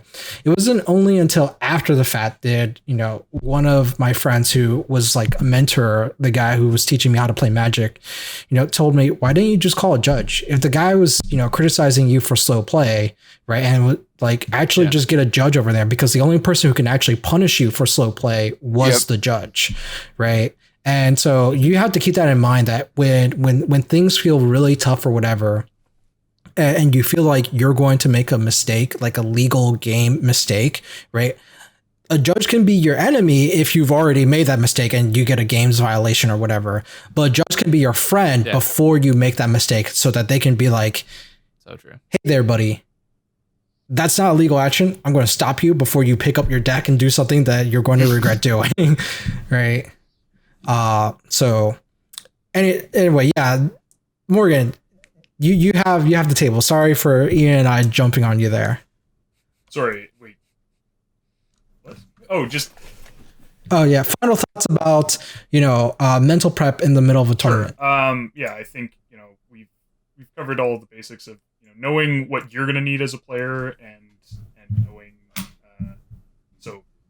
a lot of that is the reality. It's just the physical stuff, moving, water, food, and then having strategies to cope with things going wrong, because things are going to go wrong. Like, no one's tournament experience is like, oh yeah, I just showed up, I easily won every game and I won the whole tournament, and like that just doesn't happen, right? Like, you're going to be playing games where you think people are making like really bad decisions that make it harder for you to win. You're going to be playing games where like just any number of things is gonna happen, and so setting some things out ahead of time. Get some friends who you can bitch to just to let off some steam, or maybe it's even if it's not like a private thing, just like in a Discord chat, or like hey, are you seeing this? Did you guys get a load of like this thing that happened in my last pod? And just make sure that you have everything you need to succeed, and then that you take advantage of those things. Make sure they're available, and then actually use them, because I think it's easy to do one and not the other. And Michael, you have the floor on this one now. I mean, pretty much everyone has said everything. But like, don't feel like you're doing too much to take care of yourself when you're at it. Like, when the tournament situation arises, whether when you're home or you're there, like, if you need to do something to feel better before the next round happens, do it. Like, there was some rounds at Vegas where I was very happy to discover that at the venue where MTG Vegas was, there was an Amex Lounge. What did an Amex Lounge mean? Well, guess who wasn't in the Amex Lounge? Any of the other people playing in the tournament. I went in there and it was just me and Gavin was in there making business calls. And it was a really good way for me to get out of the mindset of the whole thing going on at Vegas. And, did it mean I was going a place that literally none of my friends were, to sit alone and eat weird free snacks that they gave out? Like, yeah, but like, that was definitely what I needed. I had traveled all the way to Vegas with friends to play a social game, but I needed the time by myself, and like, just be okay doing that. Just like, yeah, like, don't do catastrophic things. I'm not saying like do you. If you need to go like kill a puppy between rounds, do it. But like, but like, if you don't feel like you need to like talk to your friends, don't feel like you need to stay in the building, like, don't worry that people will think whatever you're doing is weird. Just like do it, as long as it's like, you know, not obviously weird.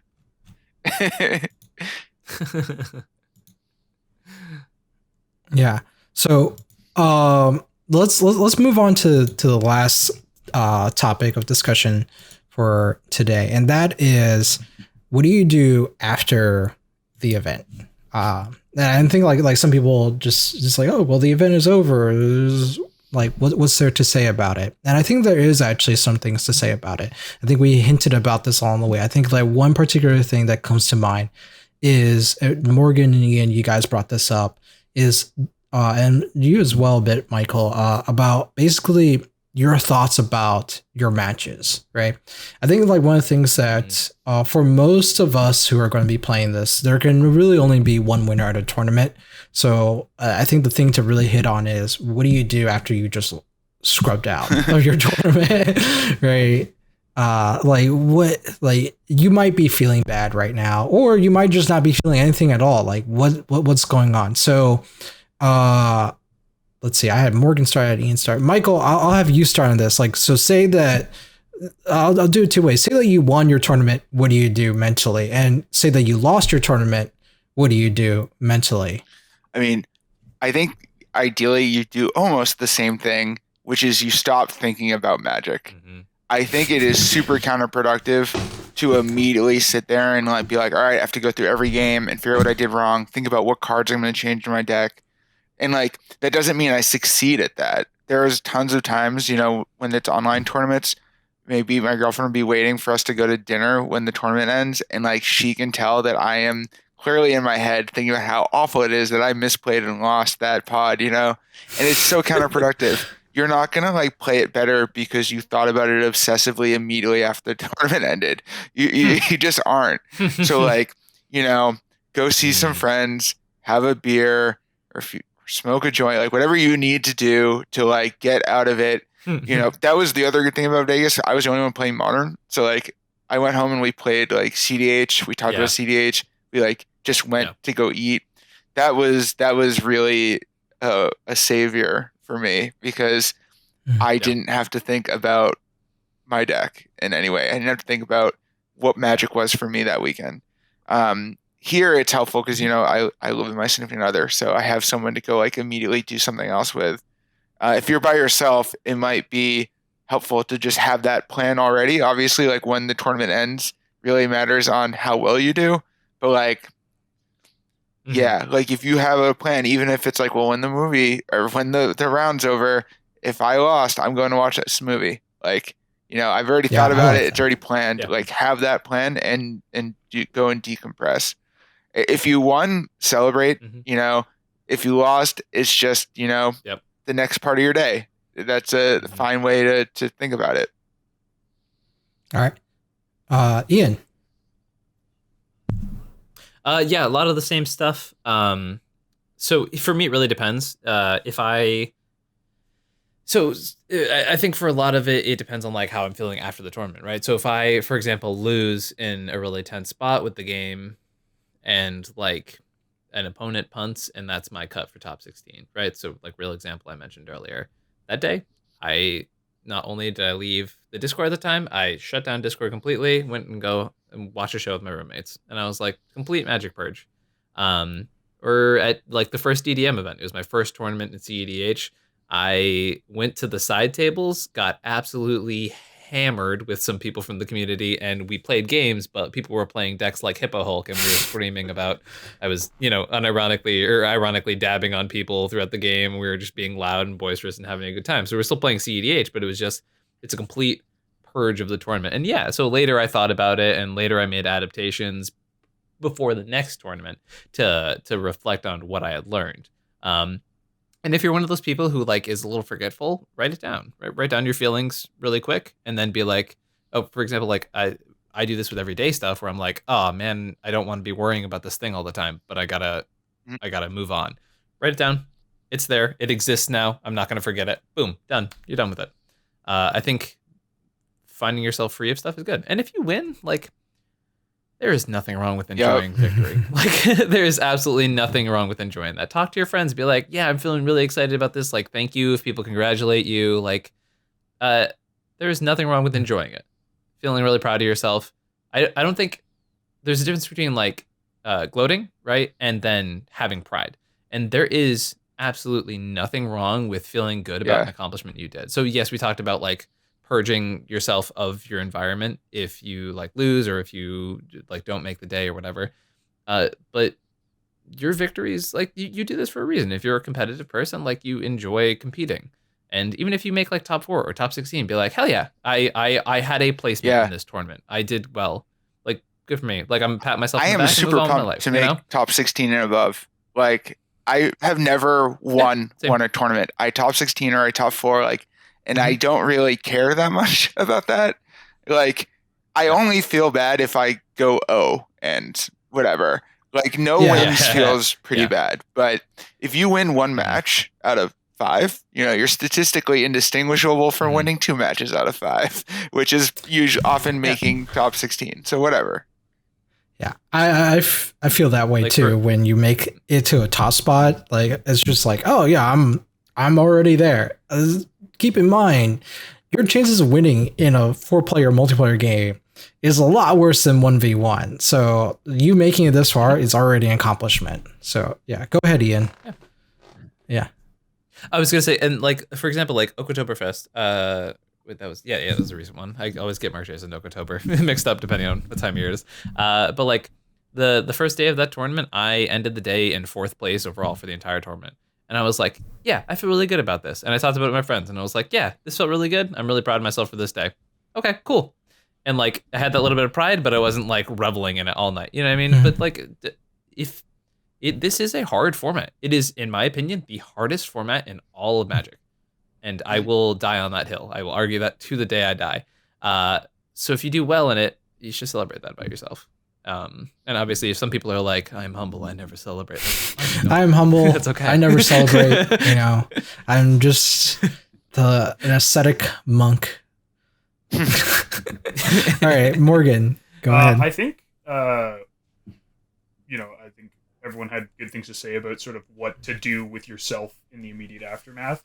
I guess I'll take a slightly different tack and say, not even like same day, but, you know, in the week after the tournament, don't make a whole bunch of changes to your deck.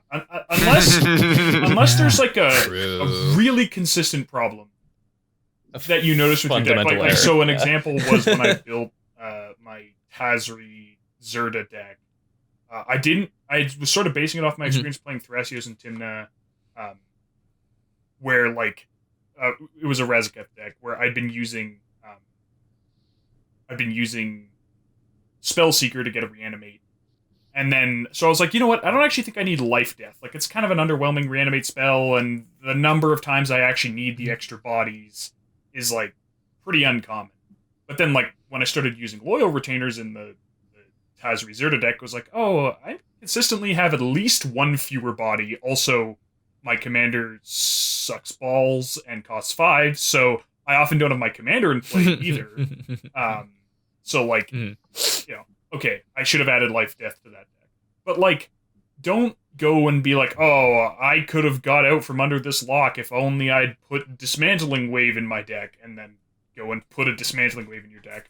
Or, you know, oh, this card, you know, I drew it twice and I wasn't feeling it. It didn't seem like what I needed. I'm just going to cut it. Like things like that are just not really appropriate. Like one tournament is not data to base your deck building. It's not enough of a sample size on. And I think people tend to like, oh, based on my experience at this last tournament, I'm going to make all these changes. And I really would caution against that. Mm-hmm. Honestly, I found like Magic Fests and stuff like that to be way more indicative of how a deck performs, because you end up playing like freaking like 40 games by the end of the day, and like you're like, okay, like I get how this all works, or by the end of the weekend probably more like, but you're like, yeah, I can make a change in my deck now because I've seen this so many more times, as opposed to like there's some tournaments you play. Even if you make it to the top pods, you can play 6 games. Yeah. Like that was the logistics. I was gonna say the logistics of running a EDH tournament, especially if it's not a league and it's just one day, right? There are only so many games you can actually fit into a single day, and whereas like you look at a Grand Prix and they could be like 12 games, right, on day one, and there's like a day 2 right afterwards.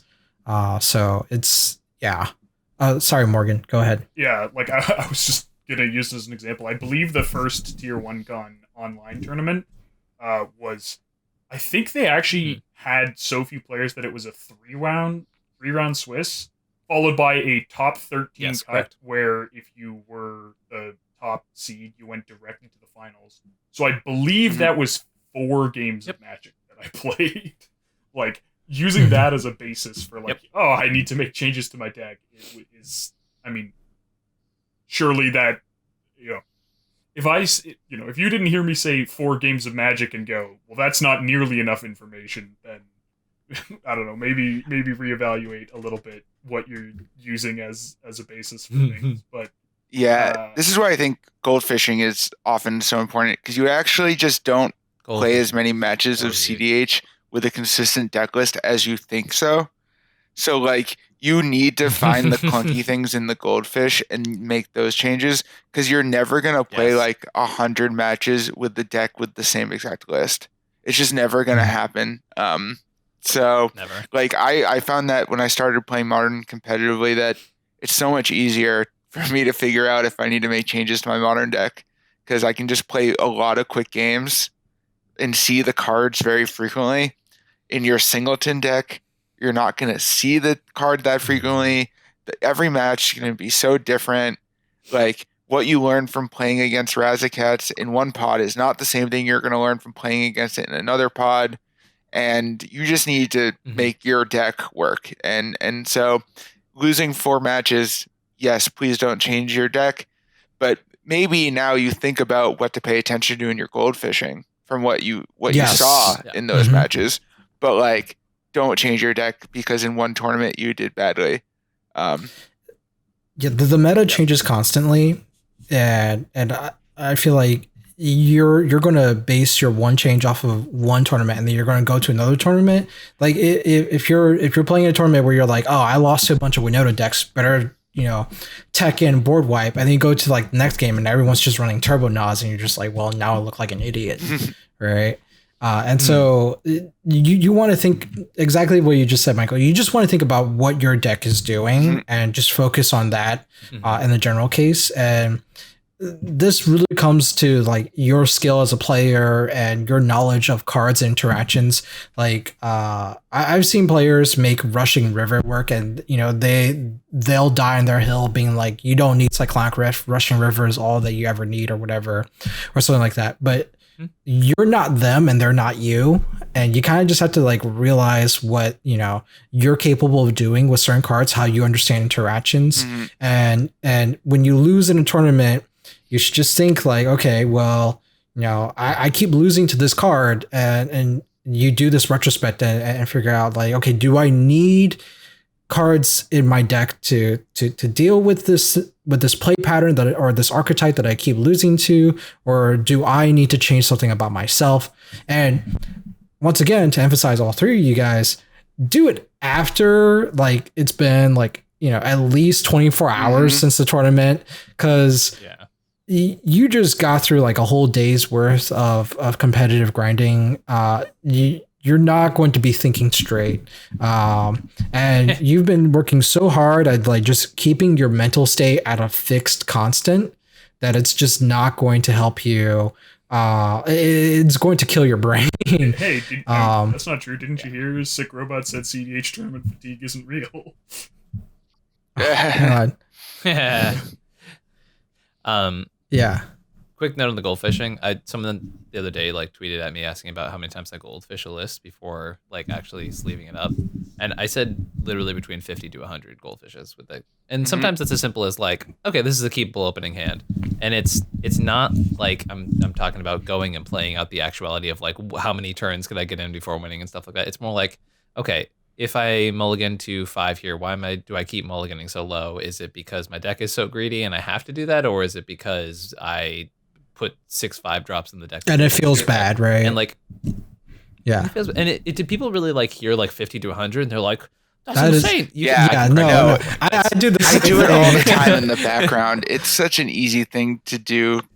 It's so addicting, actually. Yeah. Like, I'm on Moxfield. Oh, yeah. Now that I'm just doing this, and like I hit the restart button, and then I do it again, and like I play for the stacks decks that I'm piloting, I play up to like turn 7, being like, okay, what am I curving out to? What is like, you know, the trajectory of like my board state? Does this even like work on like turns like 3 to whatever? Like, I'm going through all this thing, and like I don't know why, but like I get like what's the chemical for like pleasure or Dopamine? whatever? Yeah, I get like a dopamine. This one, no, right here.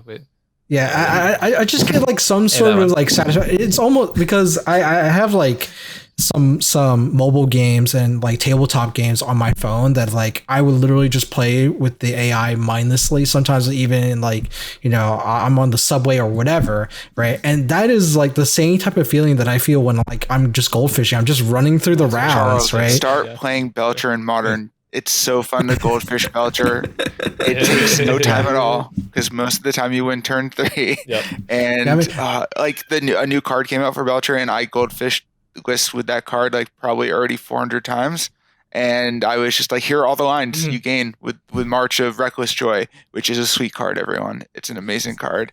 And like yeah, and like it's good practice to get an idea of the lines of your deck. It's good to just know when things aren't smooth. Like this, I've had this argument with the Heliod Discord forever.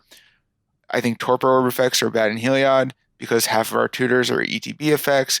Like, you only know how bad it is if you just keep goldfishing and keep seeing that you can't tutor because of your Torpor Orb effect. Yeah. And like, yeah, if you play your Heliod deck twice a week, it's going to take a long time to realize how bad it is. And if you goldfish it 100 times a week, you're going to know real soon that you can't have a Torpor Orb effect when you cast Recruiter of the Guard. You just can't do it. It's awful. I mean, in like, I'm probably cutting Lean and Arbiter, and that'll be like a major change, I think, before the next tournament. And it's because I have experienced that being a problem goldfishing forever, but I kept telling myself it wasn't that big of a problem. And now I'm like, you know, the problem never went away. I still feel like it's a huge problem. So it's on the cutting block, and it'll probably go because now we got Lion Sash. One cat for another cat. Let's go. So I right, definitely say Morgan. that like there are things that you can't evaluate in goldfishing. I think in some ways Stacks falls into that. For sure. I also I have to see how disgusted Ian's face is when I say that. How many times do I goldfish a deck before sleeving it up? Generally between 5 and 200. like sometimes I'm just like, yeah, we're doing this, and sometimes I'm like Vanifar. Yeah, for I sure. spent Morgan. like too long on that deck, like just ridiculously long. Well, yeah, there's certain decks. Like, I don't need to turbo goldfish a new Adnaz deck. You know what I mean? I get how it freaking works, right? Like, but there are some decks, like, for example, like when I was first building Winota, the reason that deck even, like, I knew to take it into a pod, I wasn't gonna, like, show up with this Boros deck untested and have people not be like, Ian, shove off, right? So I think I goldfished that deck maybe 300 times at least before I ever brought it to a real pod. All right, so I think this kind of wraps up with everything that we have to say about mentally prepping for a tournament, both before, during, and after. All right, so I guess as we're concluding this, just want to give a shout out to the Marchesa 2022. If you're going to that tournament and you're listening to this, Ian, Michael, and myself will be there, so you can come and hang out with us if you scrub out or whatever. One of us is likely to have scrubbed out, or all three of us. And and I'm going to steal your spot again. That's good. Yeah, or something like that. But come chill with us, hang out, and we'll make sure that you have a good time. Also just do come to the event. There should be like a Discord or whatever for you to sign up and such. Yeah, there's 100 slots. So, when it opens up, we'll see if this episode goes out before it opens up, but try to sign up right away. Yeah. You can sign up early if you are a Discord patron or just a patron, but that might have already passed. But definitely, if you're thinking about doing it, sign up. Never been to Seattle, but it sounds cool. Yeah, Nirvana's from Seattle. Yeah, I like that. Odessa is from Seattle, I believe, but don't like it as much as Nirvana. But not bad. Yeah, not bad. All right. Any final parting thoughts? I'll start with you, Ian. Yeah. So one thing I kind of realized that I hadn't said, and that I think is kind of important, is one of my biggest like glow up moments, I guess I will call it, is listen to people who know what they're talking about. And I say that, and it sounds super easy. But the thing is, it is very easy to be a content creator in the cEDH space and not have performances to back it up. And that's not to like trash talk anybody. There are many content creators who just don't do tournaments because it's not their thing, and that's totally fine. I feel the psychic pull to Callahan pointing at themselves. But there is like one of my most improving things, and it's probably making Morgan uncomfortable now, but like listening to Into the North was a huge upgrade for me, because the amount of accolades that the combined podcast hosts of that podcast have is absolutely ridiculous. And these are people who consistently win, and I found myself being a better player because I learned how to analyze like they did. And I took it into my own, and I definitely do not play the exact same way, as you can probably hear throughout this entire episode. But I learned a lot of good lessons by listening to people who consistently are performing well. It is very easy to grab a microphone and say some malarkey because you have a platform and have no one to challenge you on it. But if people like are consistently doing well, or even like doing well enough that you keep seeing their name, or they're doing well, like for example, like Michael, with someone who, I respected him at first because I heard he did well with Win Civi at one point. And I was like, oh, here he comes with Civi. And it's funny because there's an old episode of Lab Maniacs where I'm pretty sure Cobblepot has been like, yo, that was a fluke. He just like, I don't know if it was Cameron or Cobblepot, but someone was like, no, that deck obviously I feel like that sounds like, he just like got Mirror Entity at once when no one else could do anything. And I was sitting there being like, oh, you'll see. Yeah, I feel like that's something that Cameron would say. No offense to Cameron. Cameron's a great player, right? But yeah, that just like Cobblepot is just way too like analytical to even like give a. And he loves Mirror Entity. Who doesn't love Mirror Entity? That card's hilarious. Yeah, for sure. Yeah, but I definitely contact people. But yeah, listen to people who know what they're talking about. Charles reached out. The first time Charles and I really ever talked, he reached out to me because he was prepping for the Playing with Power tournament and wanted to play Old Heliod, and he just wanted to talk about mono white and how to like what is good right now to do with that. Yeah, it was really weird because Michael and I, because at the time Michael was like, "Oh, I'm not on Rule of Law." It's like, "Oh, dude, I'm totally down bad for Rule of Law." Hate Rule of Law. Yeah, and so it was really weird because we had like distinct playstyles, but we had very similar thoughts about how we approached to playing mono white, because we were both dealing with the inability to ramp, draw, or even like we didn't really even have that many great tutors at the time. I mean, like Heliod Ballista had way more tutors to access to than like old Heliod did, because you had like I think like 3 different ways to just grab a walking ballista in that deck, and it was just sort of like figuring out how that worked. But I think like three ways to find your win con. What an awful deck. Yeah, and so because one of the things I was talking about was like, because Playing with Power actually got me to like try and build a Heliod Ballista deck for them, and I was telling them like, this is kind of problematic because the kind of stacks packages that you were running, because I also said the same thing about Torpor. Like, you don't actually want to run this in here because yours, like literally half of your tutors are just gone.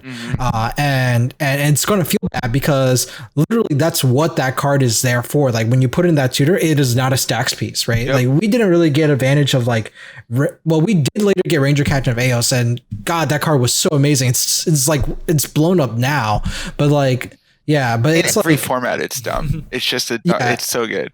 it was so good, right? But like once again, it was just like even figuring that part out, because I was like, you know, you can't just do so much colorless mana base. Like Ranger Captain is 2 white pips, right? Ian's sitting there having yelled at me at Vegas for how few white producing sources are in Oh my my deck. god.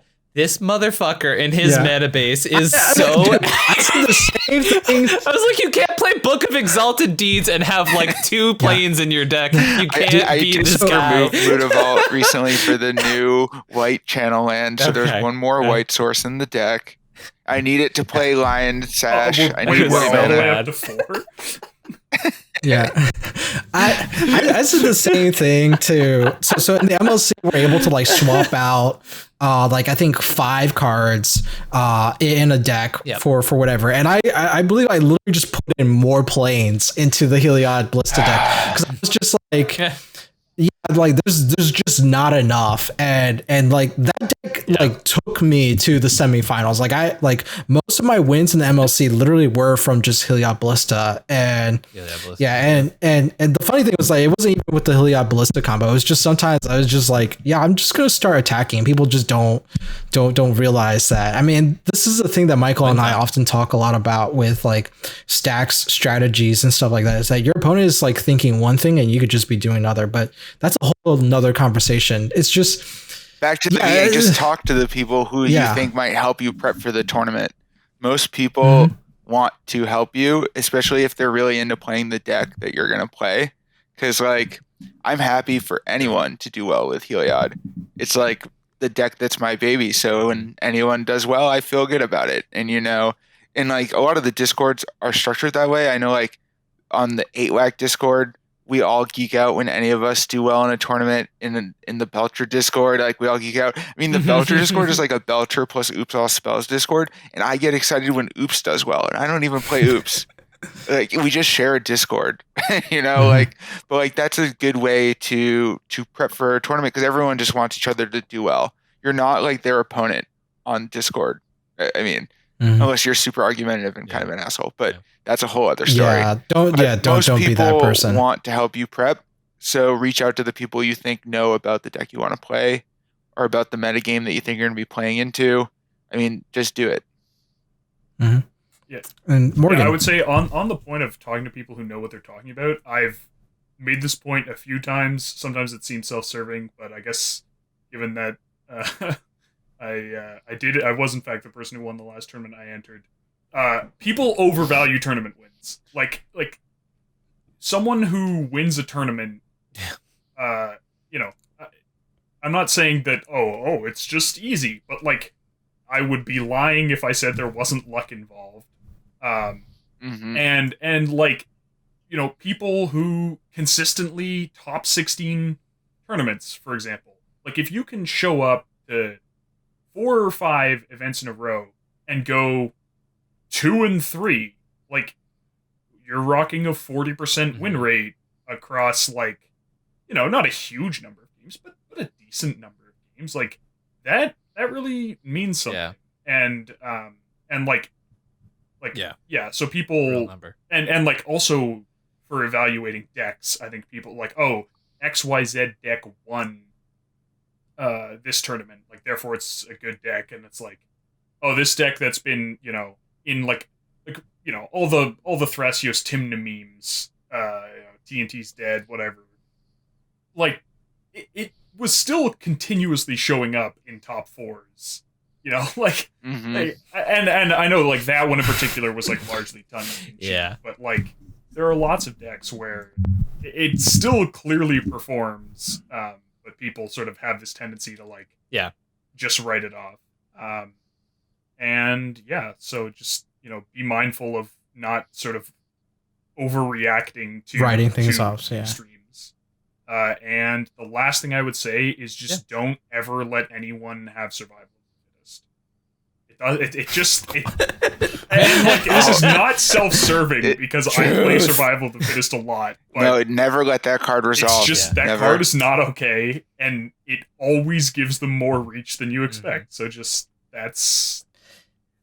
it turns every single card, every single creature in your opponent's hand into like a Worldly Tutor. Eldamri's Call, like just the better version of Worldly Tutor. Into an at the cost of Worldly Tutor, it's insane. Yeah, that's a good way to think about how that card actually works. Right? And there are graveyard synergies. So like it's like, oh, do I need this to be an Entomb or an Eldamri's Call? Well, or both. It's both. Yeah. Yeah. Okay. Well, that about wraps things up for today. So just a quick reminder, you can follow us on Twitter at the Sculpty Boys, or you can find a direct link in our link tree in the description below. I'm Charles, Mono White Guy, and Ian, you want to sign yourself off? Hey, hi, I'm Ian. You can find me on youtube.com/ComedIanMTG if you want to find. You can find me at youtube.com. Also, if you, I'm so sad that the audience doesn't get to see Cal, because there was one moment where Cal's just laying back, drinking alcohol, and reading Dune. And honestly, if that's not screenshot, if anyone's curious why I lose my absolute shit multiple times in this episode, is because of the lounge in Callahan. And I just need everyone to know that, so they don't think I'm laughing at things people are saying in here. We all have Callahan in our minds right now as you're watching us, right? So we all shared this visual image of Callahan. In our minds is a much really nicer tiny way of saying on the brain. Yeah.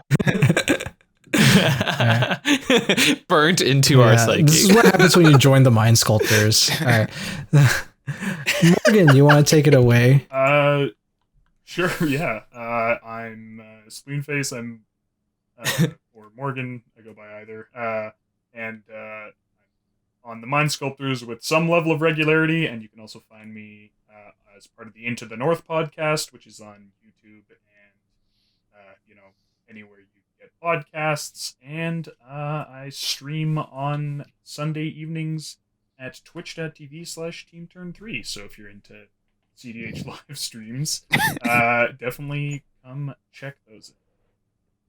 Sorry, Ian's dying because Callahan is just trying to make him die, and I can't stop either. Ian's face is in a blanket. I don't know if we're going to show all of our faces this whole time. I mean, like, look, Ian, we learned earlier today that Ian has a thing for near-death experiences. All right.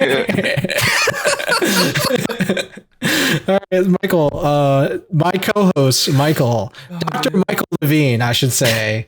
You can find me on Twitter by my literal name, Michael V. Levine, because I'm not that creative. And there you can read about magic and science and maybe sometimes politics. Otherwise, I'm on this regularly. And you can find me in the Mono White Discord. You can find me if you like Modern and you were listening to this being like, you know what, Modern sounds better than cEDH. Come to the...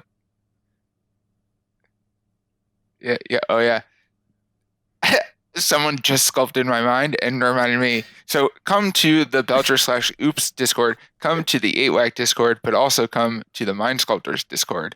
I am also there. And especially during spoiler season, I love to be in the Mind Sculptors Discord because what else you're gonna do when you see a spoiler? You're gonna post it and you're gonna tag Charles, who can't respond because he's working very diligently at work, and we're just gonna talk about it, and he's gonna come at the end of the day and he's gonna be like, "Oh my god, that's cool," and we're gonna be like, "Well, we talked about that like 7 hours ago." Sorry, Charles. That happens to me so often. Everyone talks about spoilers right when I'm at work, and I'm always like, "Good point," and they're like, "What are you even on about?" So come and join. I've been doing really big, important mono white things with the big mono white government. All right. I mean, I have to wonder: is spoiler season better or worse as a mono white guy? Because obviously, you only care about a fifth of the cards, but also your standards are just so much lower. So, Oh, shut up, Morgan. Yeah. What's exciting? I actually look at every card. I'm also a pretty big limited player. If you ever catch me playing in a cube, I once like forced mono white in like a popper dual color cube, and the guy's like, I didn't even know that this was an archetype, and I was like, I'm making this an archetype. I even forced mono white in a mono gray cube, and what I mean by that was that basic lands were part of the draft and everything was colorless, and I was like, I'm going to play a mono white archetype and you better believe it's going to work. And they're like, wait, what? And I was like, and I just did it. I tapped out my opponent's creatures and I started attacking, and I played Urza's Saga, which was an enchantment, and then they're like, holy fuck, this is a mono white deck in a mono gray cube, right? I never want to play a mono gray cube. That sounds awful.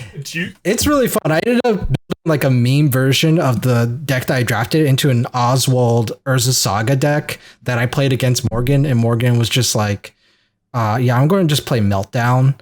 And I was like really sad. Meltdown. Yeah.